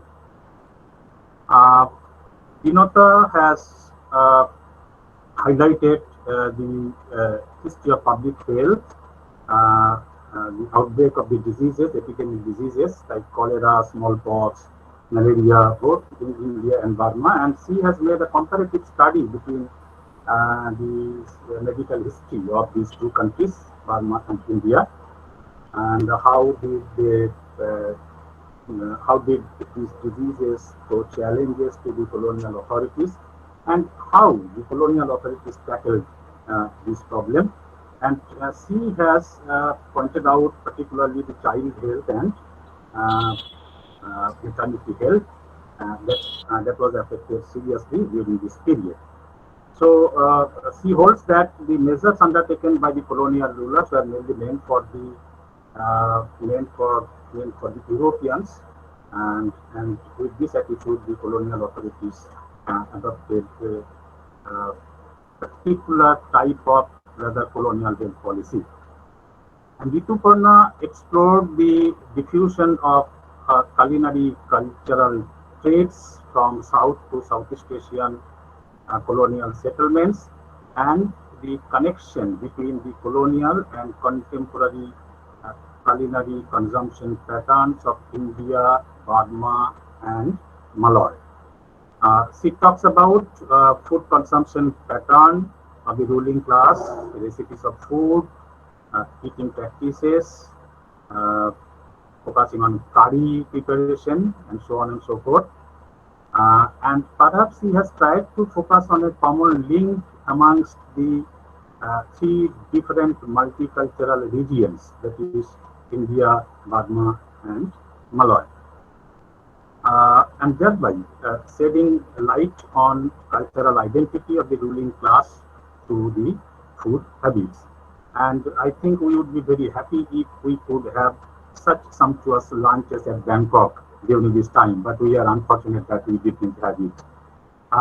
So I really thank the three eminent speakers for their beautiful presentation, thought-provoking papers. And now Smita Mukherjee has asked a question. This is for Vinota. I am interested in the role of the missionaries in Burma in combating diseases and in women and child health care. And another question from Nandini Bhattacharya. My question is to Rituparna. Her question is to Rituparna. Can you give some examples of continued legacy of Anglo-Indian food culture in the practice of Tegu Club in Myanmar today? Vinota? Okay, sir. Okay. Actually, I've only discussed about the role played by the government. Although this is very interesting that the missionaries, they were also trying to aware the people. They were trying to educate the women as well as the children. So there was every effort on their part also, which was welcomed by the government as well as by the indigenous people. So definitely they played important role, particularly in areas like chrome, Hanzada, all these things. Okay. I just wanted to know about the Wansway you were saying. Was it Wansway? Was it only the Dufferin Fund which came up to modernize them, or there was a role from the colonial government or local bodies to train the Wansway, or it was just the effort of the Dufferin Fund? It was particularly effort of the Darkening Fund. Colonial government was also worried about the procedure that was being followed by the Wanzhou. And so far as the local bodies were concerned, they were very particular. They did not want to disturb the whole process of the method which was being followed by them at that time. Because these Wanzhou, their process of childbirth had been culturally accepted by the indigenous people. So the local bodies did not want to interfere in this matter. Rituparna, please. Thank you. Thank you for the question, Nandini Bhattacharya. The Pegu Club was initially established by the British only. Unlike the Royal Senatorial Club, it was not established for British only, but the whites only. All the rich non-whites can also enter, but not in Pegu Club. Pegu Club, when I visited last Myanmar, was redecorating itself, and they do not allow each and everybody into their premises, and it's very difficult to get any information from them. So, but as some social media inputs and internet information, we all know that Pegu Club is a very was once visited both by Kipling and George Orwell. Now, in Pegu Club, there during the 1920s, they developed a drink known as Pegu Club cocktail.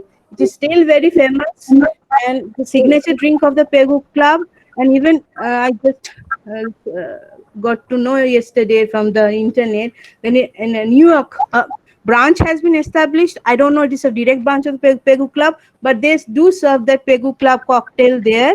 And as far as the menu is concerned, I came to know they did serve some Anglo-Indian cuisines. I don't know they still serve it or not, like filet of fish, bread, chicken fillet, etc.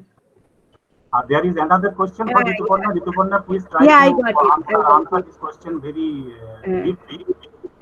This question is from Sarvani Guttu. Was there assimilation of local cuisines in Anglo-Indian cuisine in Burma, or simply imposition by the British? Chairperson, sir, we have a participant from Myanmar, Dr. Til Lat. Can you please invite her exactly. also? Sorry? Dr. Til Lat is from Myanmar. So since we are talking on Myanmar, you may please invite her observation. Okay, sure. So, after Rituparna answers to this question. Hello.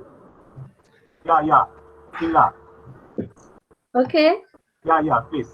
According to my knowledge, Pegu Club is a recognized heritage site in Myanmar, which was a Victorian shrine gentleman's club founded in 1871 during the British colonization of Myanmar. The building was in 1880 and finished in 1882. Pegu Club used to be a place of British officials to spend paradise. It was well known because of its signature Pegu Club culture. In Southeast Asia, Pegu Club was an equivalent place to the Royal Selangor Club of Kuala Lumpur and the Dagny Club of Singapore. This is my knowledge about Pegu Club.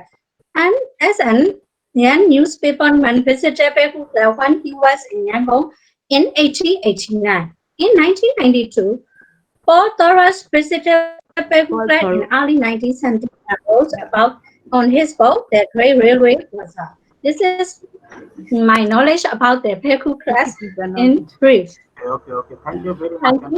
I think Nandini is a bit satisfied with this observation of Tinla. So Rituparna, we can have just 1 minute. So would you like to focus on Sarvani's question? We can't take any more. Yeah, sure. Sorry, actually. No, it's okay. I can talk to her also later in a more detailed manner. Because can I answer back or I do it later? No, you just take 1 minute and Uh, Because whatever knowledge I gathered, my work focus on Anglo-India, and I did come across from Burmese day the John Flory, who was very agitated and very disturbed by the kind of European phase he's getting by uh, cooked by the indigenous cooks, like bread is spongy, tasting like a penny bun gone wrong. The butter comes out of a tin and so does the milk, unless it is grey watery catalog of the Dudwala. As far as the indigenous influence is there, we can all, you can say that servants are always indigenous. So their know-how, their technological know-how always left a lasting impact. And there are no detailed accounts. I have not yet got hold of, but this is a topic I would like to venture in future. Thank you, Professor okay, Gupta. okay, thank you. I think we should stop here, and I would like to conclude this session by thanking the three speakers for their beautiful presentation. Thank you very much. Thank you, Professor Ochinto Dotto, for conducting this session so well. Thank you, speakers. We will now go on to panel number 2B, which is colonial experiences and their impact on contemporary relations. May I request Professor Shushmita Mukherjee of Shama Prasad College to kindly chair this session.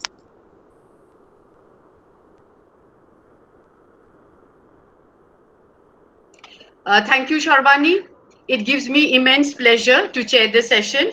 I also thank our Vice President, Dr. Lipi Ghosh, for giving me this opportunity. The broad theme is extremely relevant and important, which needs to be addressed, I think, in such an academic platform. India has a rich heritage of cultural contact with China, Japan, and Southeast Asian countries from antiquity, and even it is continued till the present day. The cultural influence ranged from literature, religion, music, art, architecture, trade, commerce, and even today in the policy of Look East and Act East, it involves strategic and military and economic cooperation along with the old historical connectivity. So today we have three interesting papers which will speak about this, and we can, I think at the end we can connect it together. So today now I invite the first speaker, Debaroti Ganguly. Is she here? Hello? Yes, ma'am. Debaroti Ganguly, okay. Yes, ma'am. She is an assistant professor, St. Xavier's College. She will speak on maritime Southeast Asia through the works of Himanshu Bhushan Sarkar. Thank you so much. A very good afternoon to all present here. My paper focuses on the contribution of Himanshu Bhushan Sarkar in revisiting the colonial interaction between India and, cultural interaction between India and maritime Southeast Asian countries. Himanshu Bhushan Sarkar figures prominently in the Greater India Studies, which had been this study had been provided an institutional platform by the Calcutta-based Greater India Society. The Greater India Studies tried to trace India's extensive cultural impact over the Asian, especially the Southeast Asian nations. Among the notable scholars associated with the society, Himanshu Bhushan Sarkar is significant in the sense that he introduced critical examination of the indigenous literature of Southeast Asia, especially the Indonesian nations. Also, he minutely observed the commercial interactions between India and Southeast Asia. In his book, The Trade and Commercial Activities of Southeast Asia in the Malaya-Indonesian World. But this aspect is more or less present in others' works too, whereas the critical evaluation of the indigenous writing is an aspect that has made his approach a distinguished one. So I want to focus on this particular approach in my presentation.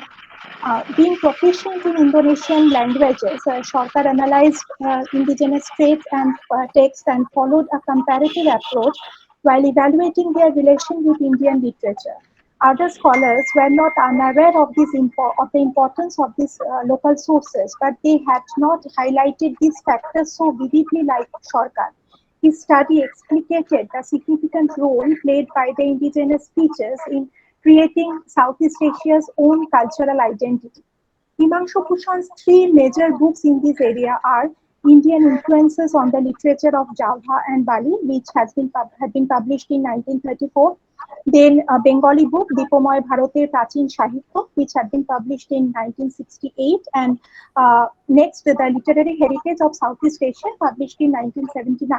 All these works highlighted the impact of the Sanskrit literature in Southeast Asia, while simultaneously they manifested the evolutionary features and indigenous elements present in the literary compositions.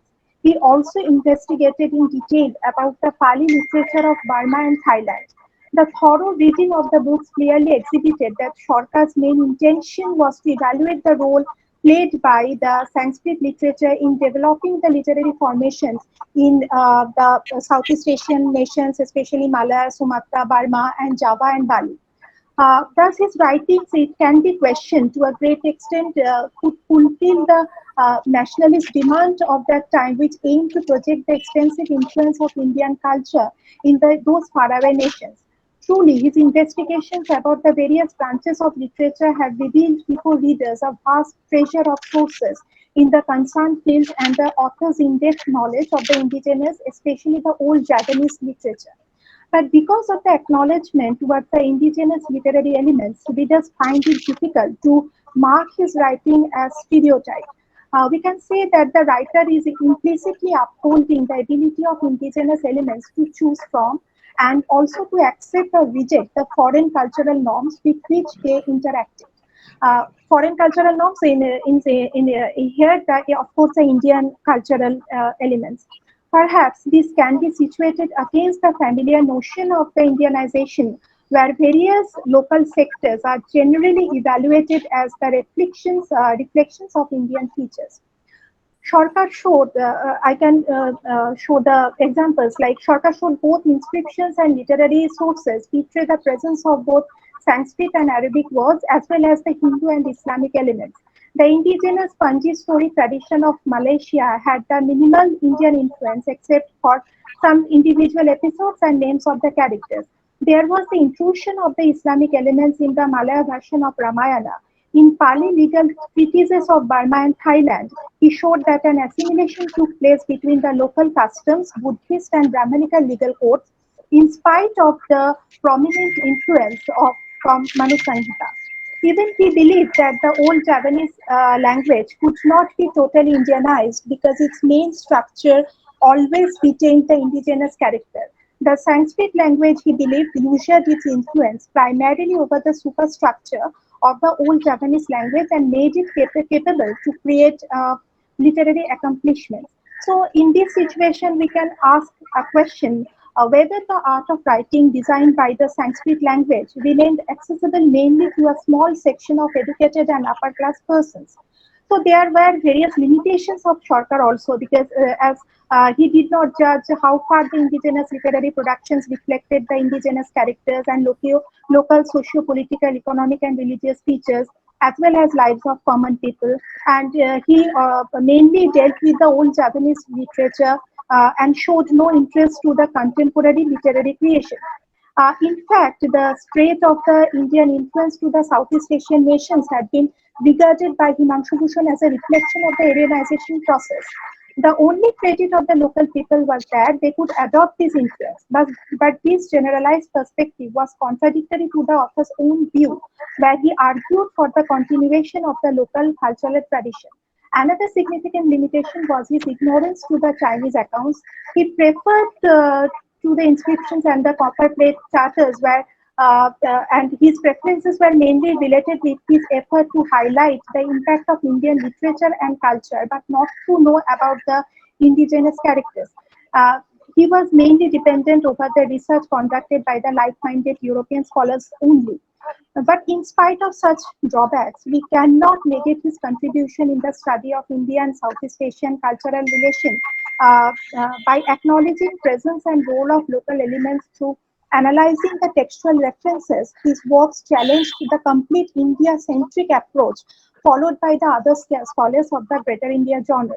A significant approach of the Greater India debate which questioned the all-inclusive Indian impact and voiced for the Southeast Asian indigenous agencies in creating cultural fabric of Southeast Asia, thus found an early expression in his works. This aspect fulfills an important condition of writing history of India and Southeast Asia relation even today. Recognition to indigenous characters can make his works of profuse importance for nowadays researchers who try to look beyond the India-centric approach and offer a coherent account. Thank you. Okay, you have just finished within 8 minutes. So thank you very much for that. Thank you, madam. Okay. Now I would ask the second speaker. Moitredi is here, I believe. Moitre Shengupto. She's a retired senior lecturer, Shishik Shaitan College.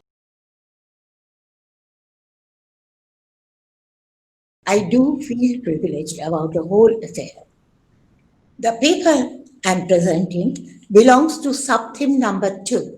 The title, India-Asia's Relations in the Colonial Era, India's Struggle for Independence in Asian Countries Beyond the Frontiers, Impact on Future Generations.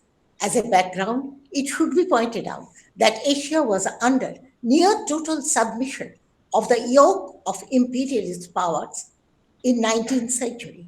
20th century, the stirrings of the spirit of nationalism was evident among the subject people, leading to anti-colonial struggles in most of the regions. Breaking up of the World War II at mid-20th century proved to be the grand climactic. The dynamics of the war, the defeats and victories, marked the emergence of the post-colonial era in Asia. India, a leading power in the resurgent Asia in 21st century, achieved its independence during this era. After one of the biggest mass movements, the unique feature of this struggle, spreading over centuries, was that it was not limited within the borders of the country. Efforts to reach out to the other parts of the world had been there from the very beginning. In fact, the second front of India's struggle for freedom was opened during the crucial years of the World War II, 1943-1945 in Southeast Asia. Certain focal points should be stressed upon as guidelines for the study of these troubled times. First, the emergence of Japan as an aggressive military power at the beginning of the past century marked a silver lining in the political horizon of Asia. The success of Japan against Western imperialists shattered the myth of the white man's invincibility. It was not military might alone. Japan symbolized a new spirit, the spirit of Asiatic consciousness, which then pervaded through the Asian countries among the subject races fighting against their colonial masters. Next, large-scale migration of Indians to different parts of Asia. Colonial encroachment had led to inter-Asian connectivity and linkage.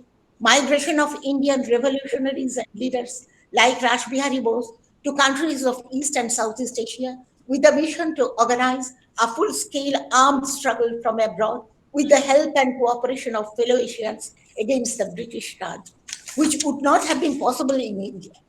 Their activities germinated the feeling that India's struggle was interrelated with the anti-colonial struggles going on in other countries. Some of the revolutionaries had gone to different parts of Europe, particularly in Germany, in America, and in Canada with the same objective. But it was proved in Subhash Chandra's struggle that Asia was the space where the dream could be turned into reality. In India, the struggle for freedom had reached the extreme stage by the 30s of the 20th century.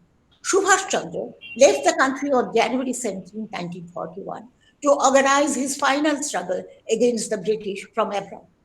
What was the situation in India and outside world for which he took this momentous decision? The outbreak of the war, Britain and allied powers caught in the grip of worst kind of war crisis, the spectacular victories of Japan against the British policy of atrocities at its height in India had turned the whole country into a game. Subhash Chandra left the country at that moment of great crisis because he felt that the crisis had provided him with a golden opportunity to start the last war of independence from abroad. The British had been worsted, situation in Asian countries most favorable as the people there had been politically roused, the eternal rebel of Indian politics left for a wider sphere of action instead of languishing in a British cage. The Indians of Far East and Southeast Asia, civilians and soldiers alike, who had been organized as one solid phalanx with their organization, the Indian Independence League and the first INA, eagerly waited for Subhash to take up the leadership of their movement. From the Bangkok Conference of the Indian Independence League 1942, an invitation was sent to him with the concurrence of the Japanese government. Subhash, the most well-known among Indian leaders, appeared at that crucial moment and organized his National Army of Liberation, a military force in every sense of the term, and his shadow stretched across the whole of Greater Asia. Its impact, well recorded in contemporary documents, is expressed in the words of Dr. Burma, the legendary nationalist leader of Burma, who was leading the nationalist war against Britain then. He said, "I have always believed that the struggle for liberation in India and Burma is single and inseparable. We are not alone in our fight against the same enemies with the same goal of liberation for our people. No war and war could have been more complete." After some unsuccessful overtures in Germany, two perilous submarine journeys brought Subhash from Germany to Japan and Japan to Singapore, and he appeared on the political stage of Asia, May 1943. Thereafter, July 1943 to 1945 was the finalistic phase, the climactic years of Netaji's struggle against the British with his army, the INA. In spite of initial difficulties, Japan finally declared to extend every possible assistance to the cause of India's independence 16 June. Netaji had already made a whirlwind tour of Southeast Asia. He visited Bangkok, Rangoon, Philippines, Saigon, and Penang, addressed the Indian residents in meetings one after another, and made appeals to the chiefs of the states for help and cooperation. The response from the Indians was tremendous. The governments also were sympathetic and helpful. Later on, in the Greater East Asia Conference, November 1943, the Asian powers agreed to extend full support and sympathy for the Indian freedom struggle. Netaji, as the leader of the Indian Independence League, took over the supreme command of the INA on 9 July at Singapore. A great assembly was there with 2,000 delegates. He reorganized the INA thoroughly on the principle of total mobilization with a unit of women, Rani of Jhansi Regiment, in its ranks. The professional government of Azad Hind was formed thereafter, and the INA, as the organ of the independent government, was ready to start its operations. The history of the struggle of INA for the next 2 years is replete with glorious incidents, accounts of self-sacrifice, courage, and determination. The Imphal Offensive 1944, that is a march through Burma to Imphal in Manipur, as an allied army with the Japanese, and then to Assam, was the goal of INA. The army, which fought desperately an unequal battle against the most powerful adversary, had some brilliant military achievements to its credit. Crossing the border of Burma on 18 March 1944, march towards Manipur, Battle of Imphal, march to Arakan Front are the milestones. The success at Arakan Front, capture of important aerodromes and fortresses, siege of Imphal, forcing the British to retreat, and planting of the Indian national flag on the soil of motherland in April 1944 at Moirang. Brilliant victories at Palel and Buthiran Front are the worth mentioning military exploits of INA. The twin battles of Imphal and Kohima have together been evaluated as Britain's greatest battle in the World War II. In recent times, by British historians, the British were able to push into Burma and beat the Japanese back from mainland after its Pyrrhic victory at Imphal. British historian Lyman has called it the last real battle of British Empire and the first battle of New India. The Indian troops were fighting for an independent India, and the battle was so intense that it may be regarded as the Stalingrad of the East. PTI of Reuters, 2012.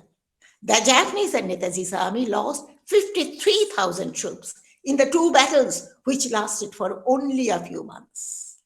As the tide of the war turned, the INA soldiers fought inch by inch while retreating, showing no less heroism than that shown by them while advancing towards the front. This unique event of bravery, a milestone in the history of Asia-India relations, helped the process of breaking up fetters in other Asian countries. After defeat, INA soldiers were sent to British POW camps first and then to India. The trial of these men at Red Fort, known as the INA trials, opened the floodgates of the post-war national upsurge in India and contributed to the process of irreversible bending of the British Raj. Netaji had remained optimistic and thought of regrouping, as he had asserted again and again that struggle for freedom would continue in spite of temporary failures. The great Asian dreamer left for unknown destination in search of new alliances for a new course of action. As a postscript, a discussion of certain controversial issues about Netaji and his army, unsolved during all these decades till now, needs discussion. Why did Netaji seek alliance of the fascist Axis powers, champions of the monstrous kind of imperialist dictatorship, and even join hands with Japan, the most aggressive power of the East? The above discourse probably proves that there was a perceptible change in the image of Japan, at least in the early years of the war. Japan appeared not as an aggressive dominant power, but as the spokesperson of Asian liberation, challenging Western imperialism. Subhash Chandra, in his historic radio address to Gandhiji in 1944, mentioned the change that had seized Japan. In fact, he had joined hands with Japan only after being fully assured of its sincerity. And Burma and Aung San in Burma, Suekarno and Sharifuddin in Indonesia, the anti-imperialist leaders of Southeast Asia, except Ho Chi Minh and his Viet Minh, had also followed the same strategy and initially lined up with the Axis powers on the basis of the same dictum, enemy's enemy is my friend. Plethora of records through all these decades are evidences of the fact that INA was not a puppet army under the superior military force of Japan. Jan Bechka, the Czech scholar, observes Netaji's refusal to allow the INA to be used against Aung San and the AFPLF, the anti-fascist league fighting against Japan, proves that Netaji maintained his independent stand in very critical and unfavorable conditions. Japanese military officers, in their evidences as witnesses of the INA trial, had referred how Netaji took his own decisions at crucial moments of war with full control over his army, in spite of differences with the Japanese army officers. Katakura, the chief of the War Council of Burma, declared as a witness that the war aims of Japan and India were totally different. Japan did not support the independence of India as its aim. It supported it as an item in the context of putting to an British colonial rule over Greater Asia. Netaji made use of this opportunity for independence of India. Joyce Lebra has commented, after a comparison of the INA with the Burmese and Manchurian armies, that the former differed in all practical matters from the INA. they were much more, INA was much more independent. Yes, Thus, yes. by the end of the 40s of past century, a violent armed upsurge convulsed the Asian Sea.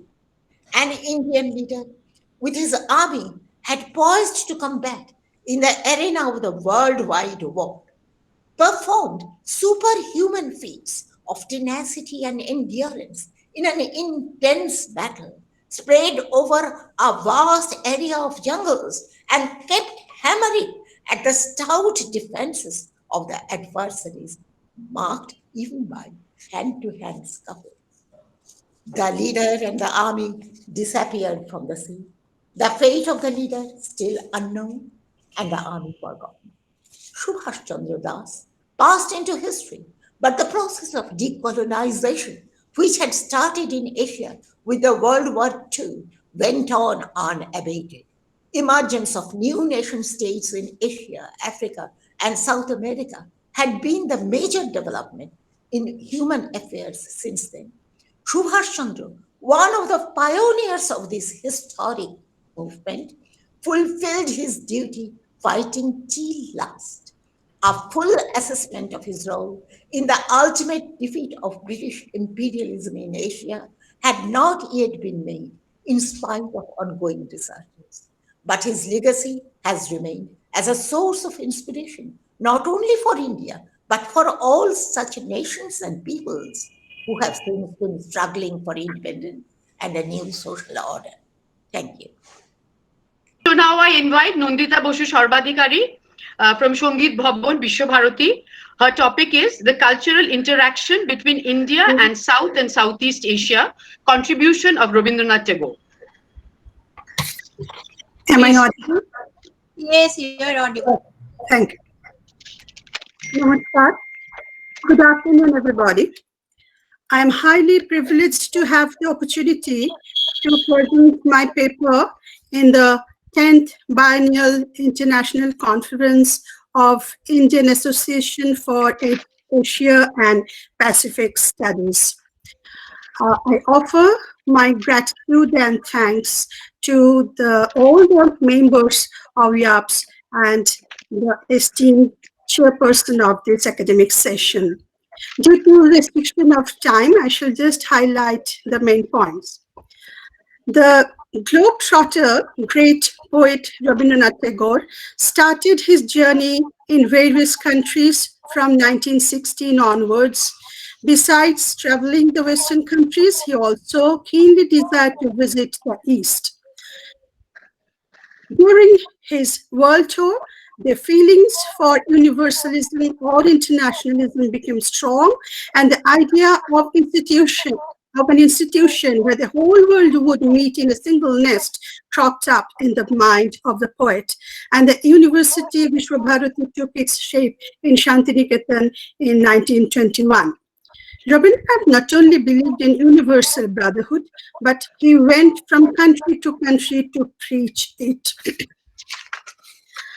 In Calcutta, at Jorashapo Thakurbari, Rabindranath met the famous Japanese artist Ohakura, who had immense inspiration for the young generation of Bengal. Rabindranath went to Japan first in May 1916, in February next year, and in 1924 for the third time.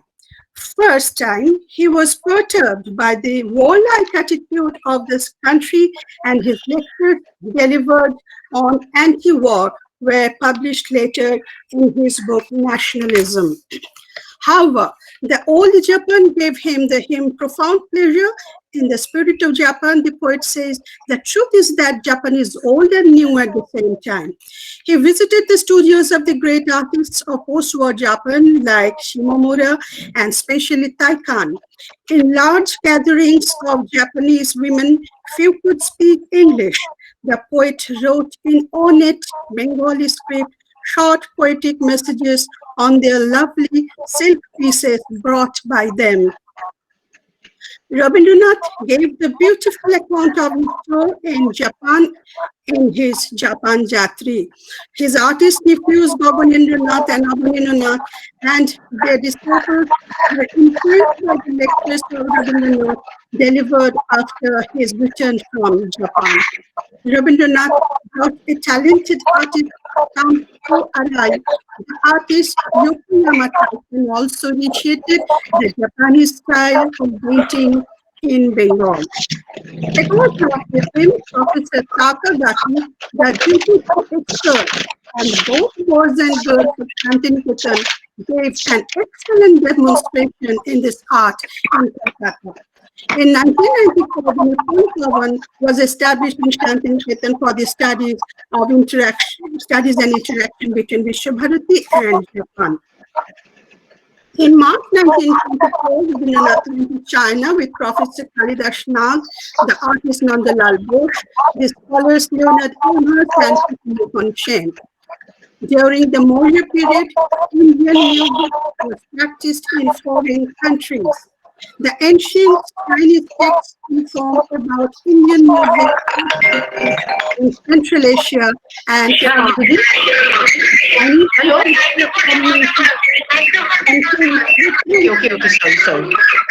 Bharata, Bhairavi melody, and other Indian ragas and talas. Devendranath Tagore, the father of Rabindranath, made his only voyage outside India to China in 1875, and several articles on Confucianism and Taoism were published in the Bengali monthly Tattvabodhini Patrika. In March 1924, Tagore received the invitation of Shan Yat-sen, though unfortunately they did not meet. The president of the Universities Association, Peking, Liang Shichao, gave a warm welcome address to Tagore, mentioning India as nearest and dearest elder brother. Shichao also says, "We were both devoted to the cause of the universal truth. We set out to fulfill the destiny of mankind. We felt the necessity for cooperation." Shichao said that China received from India the fundamental freedom of mind, the idea of absolute love towards all living beings, the assistance in the field of culture, astronomy and calendar, medicine, alphabet, educational methods, social organizations, etc. During his stay, Tagore visited 7 cities. His lectures at universities and cultural organizations regarding the idealism of the East were enthusiastically acclaimed by the Chinese people. The Asiatic Association was founded in Shanghai. Rabindranath was honored with the title Shu Zhendan, that is Vajra Prabhat in Bengali. From China, Tagore brought Tan Yun Shan, the great Chinese scholar, to Shantiniketan to establish China Bhavana in Vishwabharati in 1937.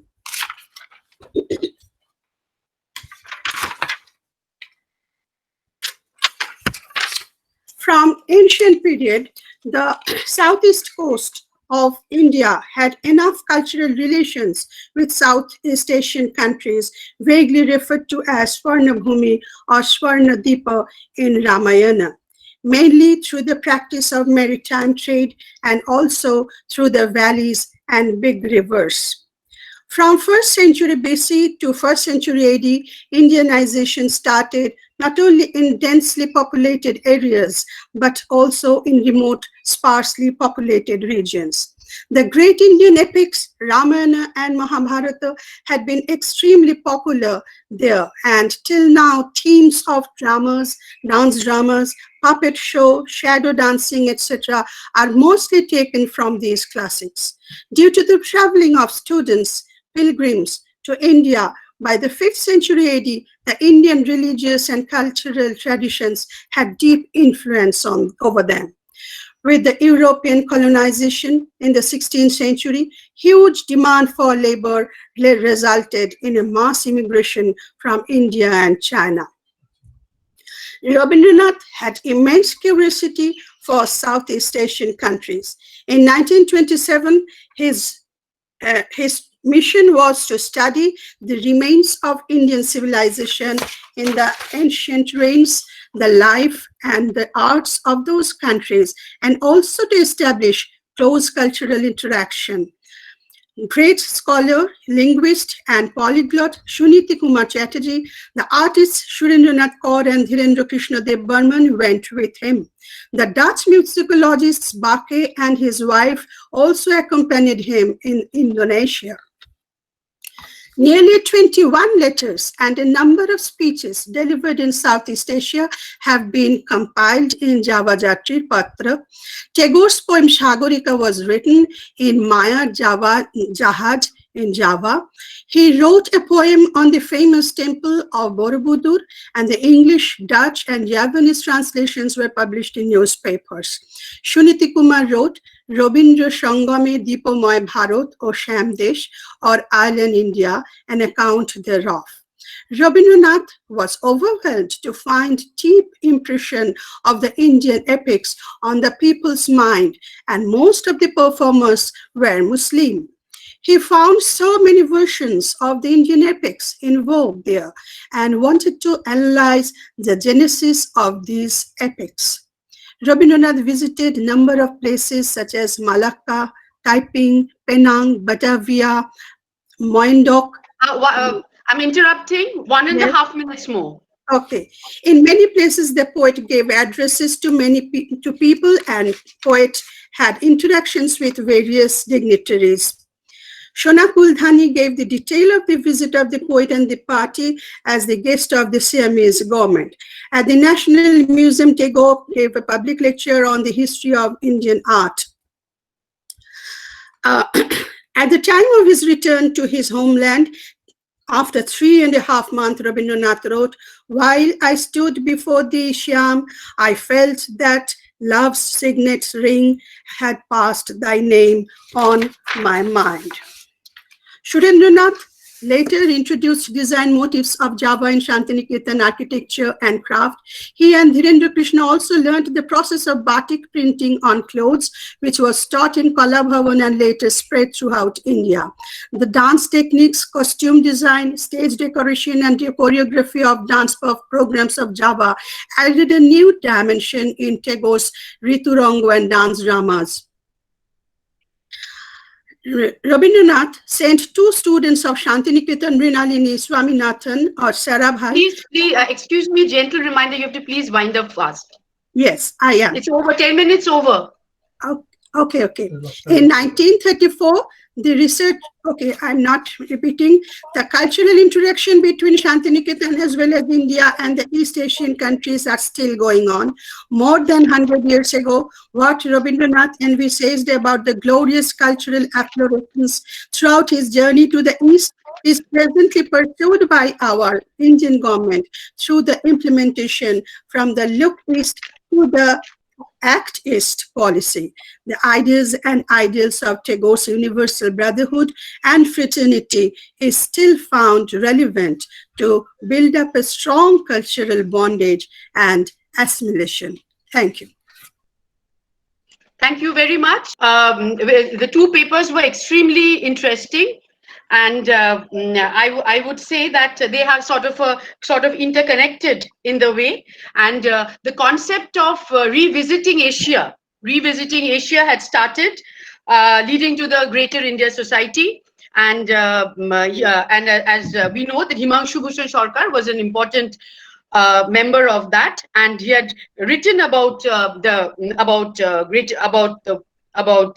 India's cultural projection or cultural impact on Southeast Asian countries through his exhaustive writings. And his main concentration was through epigraphy, and countries like Burma, Java, Cambodia, Bali, Funan, and the impact of Sanskrit language in these countries. And especially if we look at Funan or if we look at Cambodia, we would see that it was very much prevalent there. And many Sanskrit words were also used there. But as Debaroti has said, that there were certain lacunae in his approach, because he had certain problems when he was approaching that. So, but in spite of that, we can say that his work till date is relevant, and it's very important to look at East and revisit East. And if I look at Nandita's work, then we will see. I can see that actually Tagore actually imagined the Indian Ocean interregional arena to be a common milieu invested with distinctive unity of poetry and culture. And he was against worshipping nation as God, and what he actually wanted to do, was he wanted to find the signs of history of India, enter into the universal, and to seek for the cultural contours of a greater India across the Bay of Bengal. And as you said, that his only motive there was making journey to collect source material for writing history and establish a permanent arrangement for research in the field. And Tagore wanted universalism and not a expression of cultural imperialism. And we have seen that wherever Tagore went, he had great supporters. He was considered to be the seer. In fact, he was considered to be the seer over there. And he had not only made an impact there, but he has also brought back things from the Southeast Asian countries. And we know that the China Bhabon, Nippon Bhabon, these were all in Okakura. And as you said, the batik, the dress costume, the dance, everything. And he was very much influenced by Ramayana Mahabharata over there also, we know. And because in Ramayana Mahabharata, Sita and Ram were projected as brothers and sisters, which he accepted. He said that in India it could not be done, which he accepted. And actually he said that they were the products of the earth and married in unison. So the paper was very interesting. It was India-Asia relation in the colonial era. India's struggle for independence in Asian countries beyond the frontier of India, impact on future relations. She talks about large-scale migration of Indians to different Southeast Asian countries. And these countries actually later on became the basis for revolutionary activities. And Netaji, in fact, undertook a perilous sea voyage across half the globe in order to reach the large community of more than 2 million. And in fact, Netaji made Asia his base of operation. And he was given the leadership by the Indian expatriates in Southeast Asia, mostly in Malaya and Burma. From Southeast Asia, Netaji gave his clarion call on to Delhi and total mobilization for a total war. So Asia becomes extremely important in the perspective of Netaji's operation. Burma was used as a base, and the promised march to Delhi, which was the dream of Netaji, was halted at Imphal. We know, as she said, that 50,000 INA and Japanese troops were killed there, but the retreat of the Indian soldiers was also extremely important and had a great impact in the Indian history. The trial, as we know, opened the floodgates of Indian nationalism.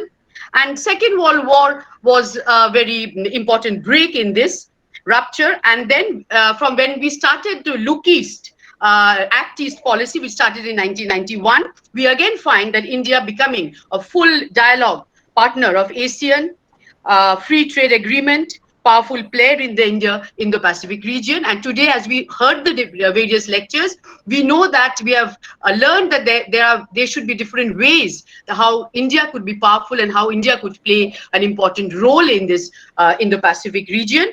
And I would just end by saying that it can be a better world if we can nurture the old colonial influence and today accept fresh ideas and more imagination and greater openness to create a nice and livable Asian community. Thank you.